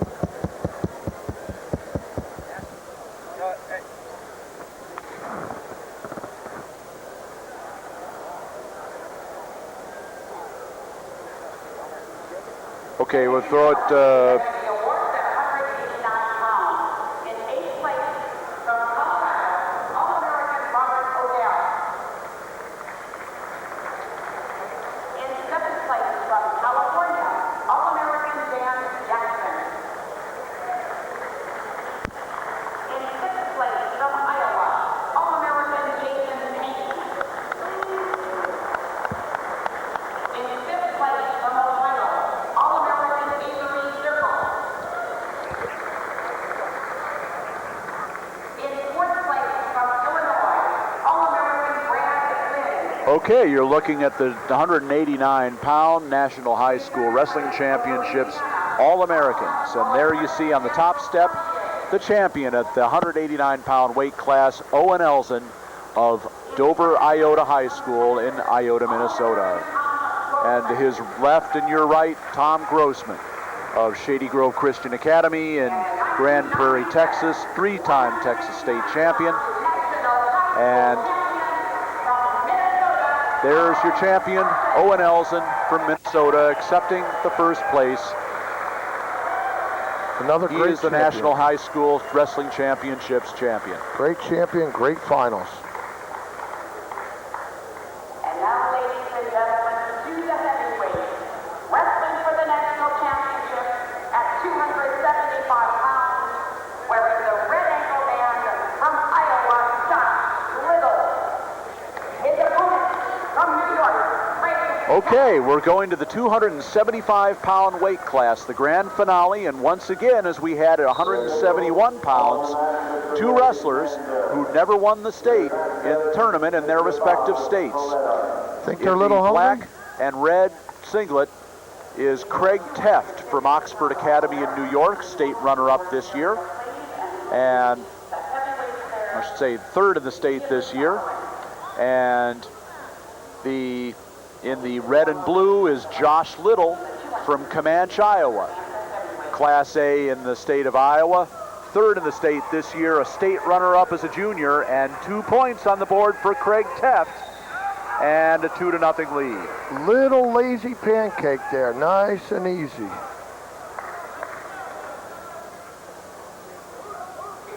Two to nothing the score for Craig Tefft of Oxford, New York, in the 275-pound championship match in the National High School Wrestling Championships. The 8th great year that we've been conducting this national championship event for America's top high school seniors. Rob Sherrill, Ed Ferraro, George Von Banco calling the action for you from the championship mat side. And a minute gone here in the 275-pound championship match, and Craig Tefft of Oxford Academy in New York with a 2-0 lead.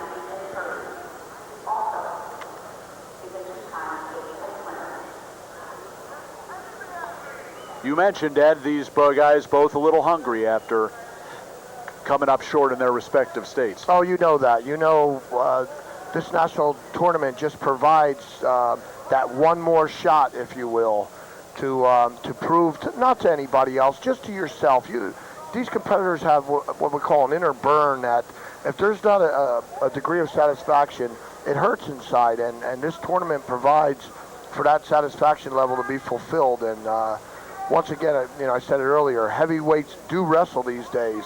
It's not the old days where everybody leaves the gym and the only 2 people in the gym are the heavyweights. These guys beat a lot of good guys to get here. And, right off the bat, we see a little pancake, a toss to his back.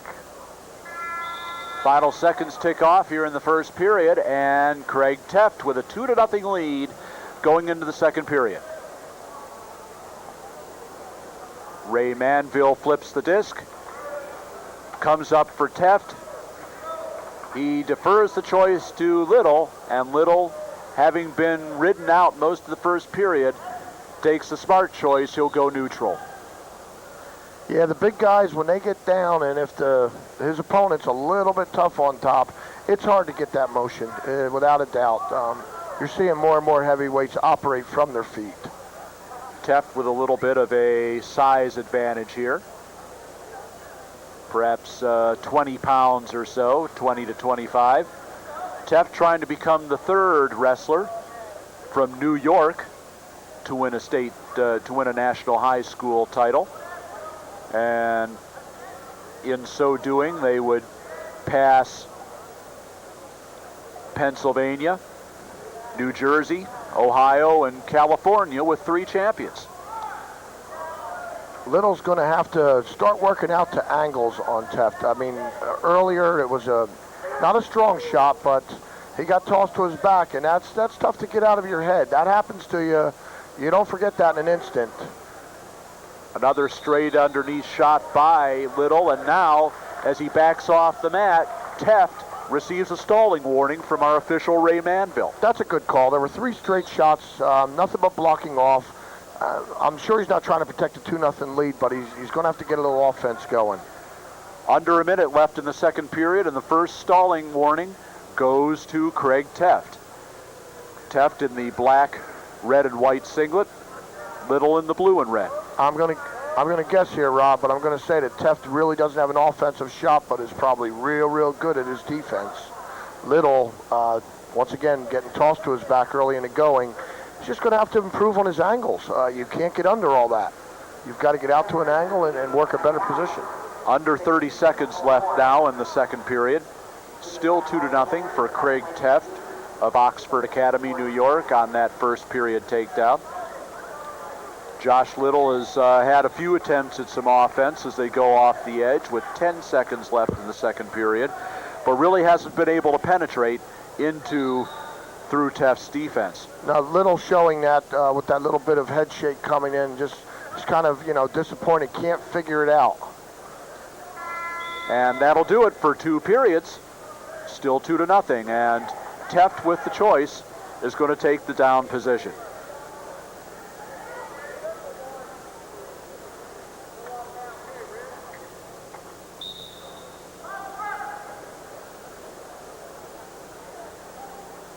We just started the third period, and Liddle apparently wants no part of Tefft on the mat. He lets him go, and it's 3-0.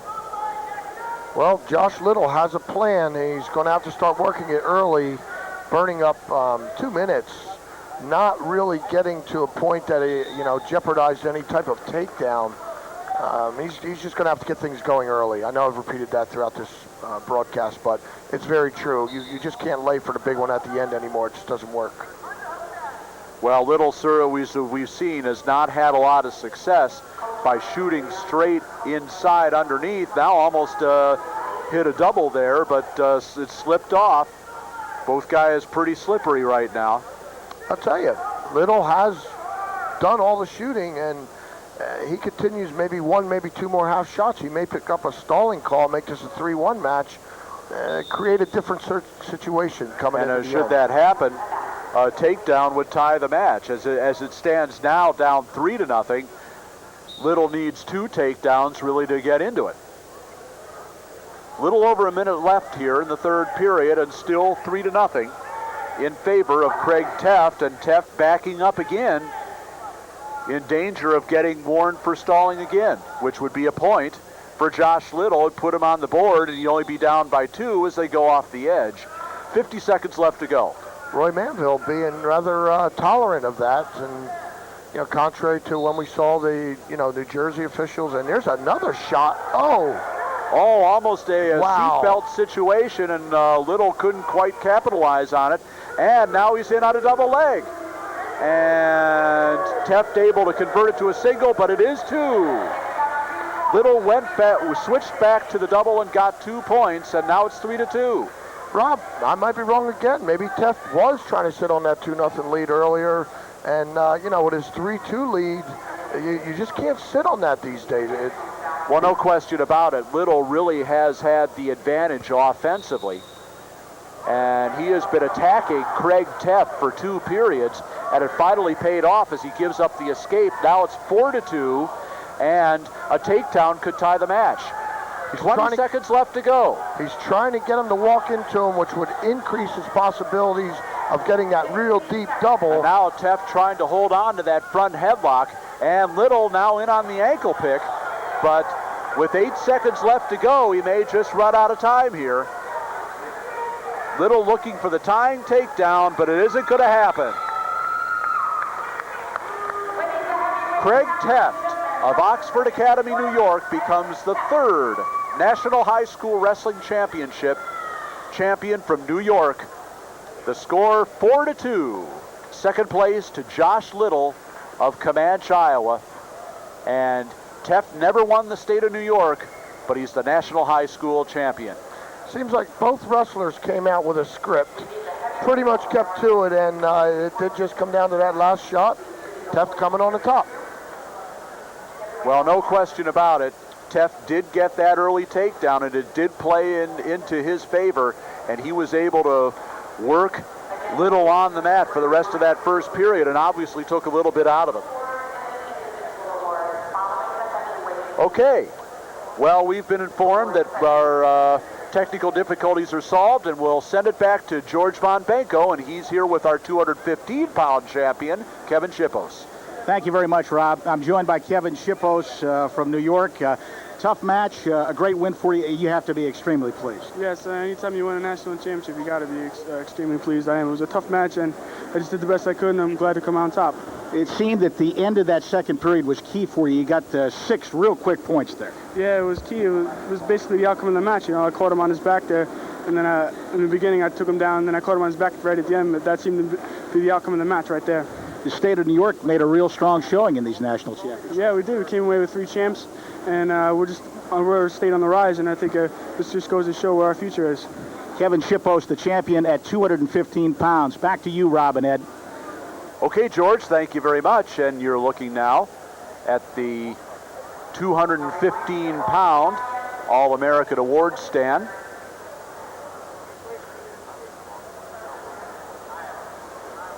And We're right now going to throw it back to George von Blanco because he's alongside our 275-pound champion, Craig Tefft. Craig Tefft, the 275-pound champion, and congratulations on winning a national championship. Thank you.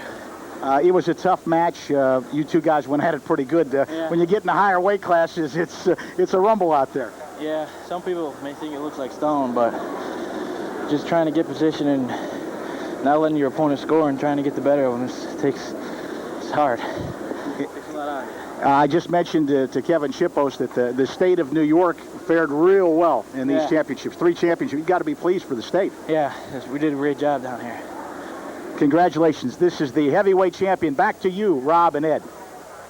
All right, thank you very much, George. Great job. And we're now looking at the 215-pound All-Americans. And there you see on the top step, Kevin Shippos, the second of 3 New York State National High School Wrestling Championships titleists.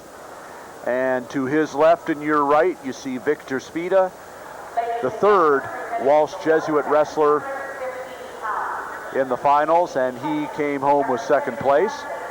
And Calvary Chapel and Walsh Jesuit Ed came in with 3 champions. They each go home with 1, and they certainly got lots of hardware out of this, no question. Oh, the representation and all the work that has gone into this by the competitors. This is the pot of gold at the end of the rainbow. You know, just looking each and every time of all the All-Americans standing up there, the looks on their faces, you know, it's just a tremendous situation for wrestling to be in, and you know, a real privilege for us to be broadcasting this great event. It's also nice to see the different states that go from maybe having decent representation and really, you know, grabbing a bull by the horns and having you know, not only great representation at a later date in a different year, but watching them coming up with champions and sticking 1 and 2 and 3 in the finals, it's excellent. It's excellent. No question about it. And there, once again, in the center of your screen, you see the champion accepting his award now, Kevin Shippos of New York, from the island, Long Island, that is. Section 11, Baldwin High School. He's the 215-pound National High School Wrestling Championships champion. And in a minute, we'll be looking at the 275-pound All-Americans. The wrestling's concluded here in the 8th Annual National High School Wrestling Championships, but the memories have just started, Ed. It's been one heck of a weekend. Without a doubt, Rob, and then comes the part of the show that's always interesting, your OW and your team award.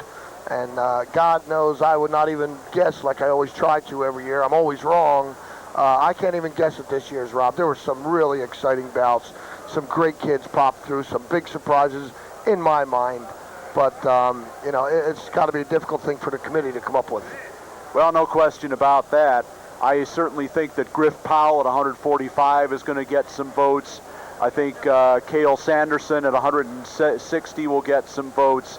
And, you know, maybe even Joe Heskett or Joe Calavitta, who knows. But it's going to be a very interesting race. I think it's going to go to one of those middleweight guys. The middleweights certainly ruled the tournament this year. I think the committee looked at that, and how did they get there? I think that's always important in choosing an OW. And when you're talking how you got there through this tournament, you're right. It's the middleweights. You know, I don't want to join you with that, Rob. You're usually pretty good with your choices, but I do agree with you. And perhaps even John Mark Bentley, our 4-timer at 130. Will get a few votes as well. I think it's going to be a very close vote, and it'll be certainly interesting to see who winds up with that extra piece of hardware. Now we're ready for the 275-pound All-Americans. They're up on the stand now, and in a moment we'll be taking a look in at them. How'd the team race make out, Rob? Was Ohio kind of right on top of that with their final show here? Well, It certainly was a very close race going in. I think Ohio probably won enough matches to come out on top there. It certainly appears they did. Ohio first, Pennsylvania second, and it looks like, well, it's hard to say. New York may have edged out. No, I think New Jersey probably managed to take home third place there. But certainly a great finish in that team race. It was close all the way through, and with 5 teams within 32 points. Certainly a very great finish by the teams of Ohio, Pennsylvania, New Jersey, California, and New York in those top 5 spots. One thing that the wrestlers are going to walk away with from this tournament, once again, that doesn't display in the form of hardware, are the friendships that they made. The friendships, the camaraderie, you know, the new vision of what it takes and where the kids are and how that area of the country wrestles. You know, these are things, these are gold medals in themselves, because let's face it, this is the stepping stone. This is not the end. This is the beginning. There you're looking in the center of your screen, Craig Tefft of Oxford Academy, New York, the National High School Wrestling Championships titleist at 275 pounds. He won the last match of these championships, over 1,300 in all in 3 days, and quite a weekend of wrestling it was. I think Mr. Tefft weighs all of 275, Rob. He's a big boy. Quite an honor for Craig Tefft and the state of New York, taking home 3 first place awards. Now we have we of course have the team trophies to hand out and some individual awards as well.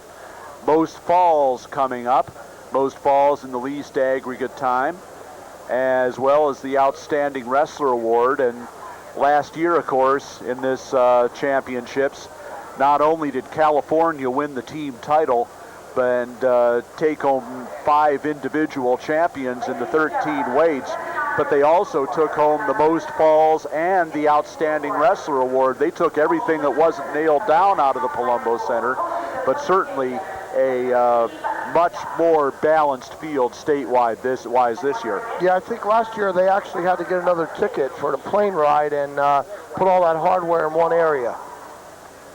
No doubt about that, and certainly was exciting to wait for those final team totals, and it has been a dogfight in the team race this year.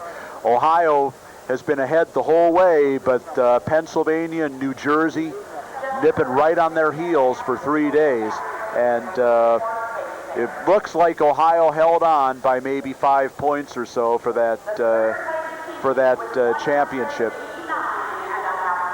You know, to also, Rob, show the character of this tournament, these great wrestlers who lose in the early rounds that have to come back and wrestle back. They do it for themselves. They do it for their state. They don't just give it up, quit, walk away.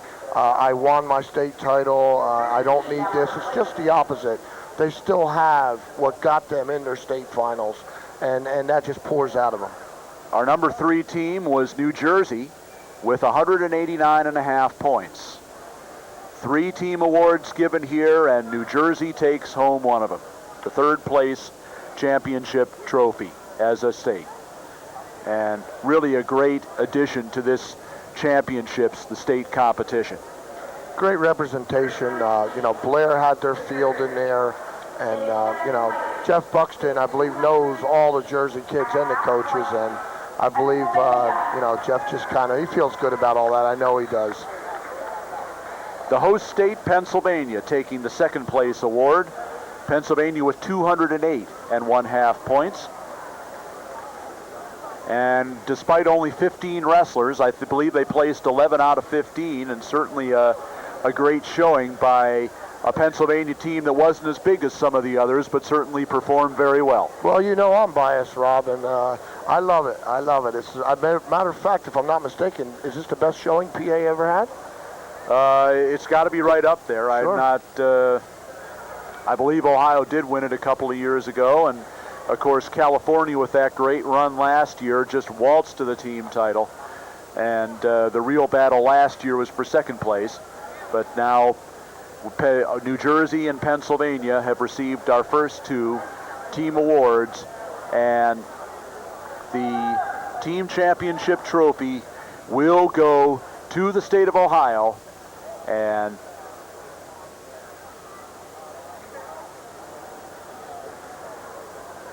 we'll wait for the final vote point total, but it appears that Ohio will win its second team title in 3 years, and congratulations to the team from that state.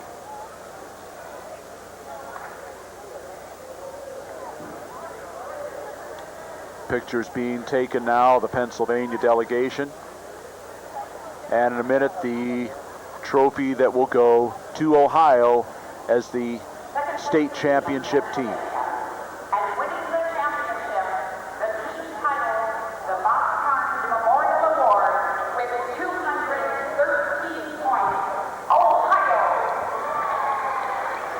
With 213 points, only 4.5 better than Pennsylvania, and this was quite a match, battle all the way up to the end.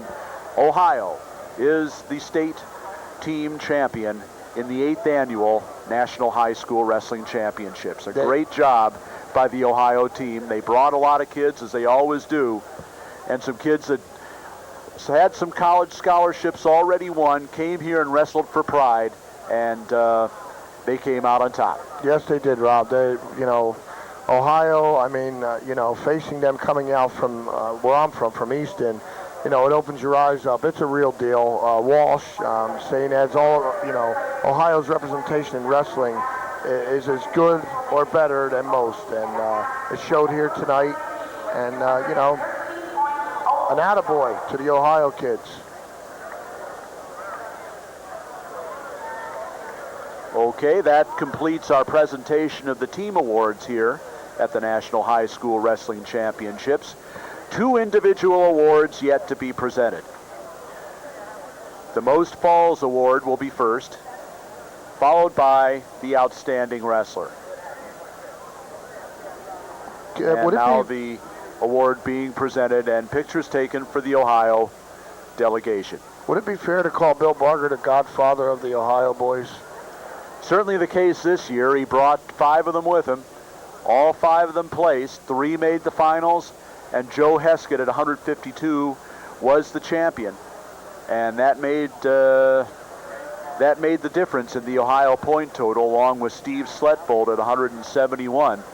That allowed them to come from behind, which they were temporarily after Pennsylvania got those 2 early wins. And I don't know, by the looks of those faces, maybe they think they took second. I see a big smile out of those boys.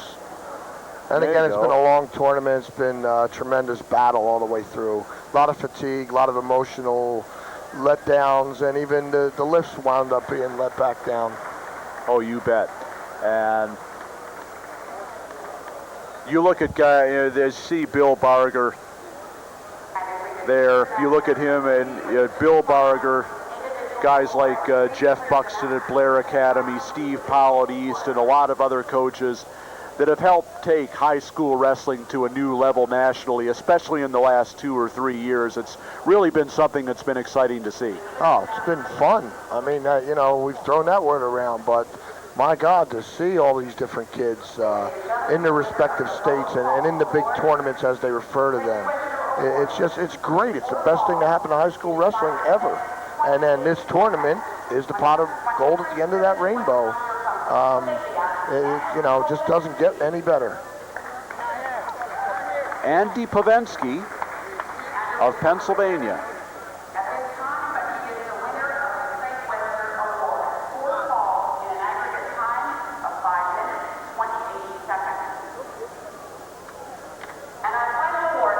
Andy Pavensky of Pennsylvania wins the Most Falls Award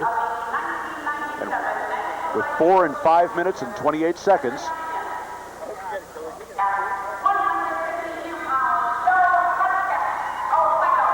And Joe Heskett, the 152-pound champion from Walsh Jesuit High School, has been selected as the outstanding wrestler in these championships. We certainly knew, Ed, that it had to come out of those middleweights, and a lot of really outstanding candidates. And Joe Heskett got the nod. It had to be a close vote. It had to be, Rob, by all means. And there's a funny story I remember before the final starts coming out of this, when they're talking about the, the great Walsh team that it is and its individuals, how, Sonny Marchette mainly gets the OW in all these tournaments. And boy, Joe just seems to get overlooked. Well, here it is. Here's Joe Heskett. He won a national title, and he is also our OW. Well-deserved, America's kind of boy, Joe Heskett. No question about that. And repeating the Most Falls Award, that was presented to Andy Pavensky of Pennsylvania. He competed at 171 pounds, and he had 4 pins in a total of 5 minutes and 28 seconds. Andy was the Class AA state champion in Pennsylvania this year, and he wins the Most Falls Award. So the hardware got spread around a little bit this year. That was nice. That was very nice to see.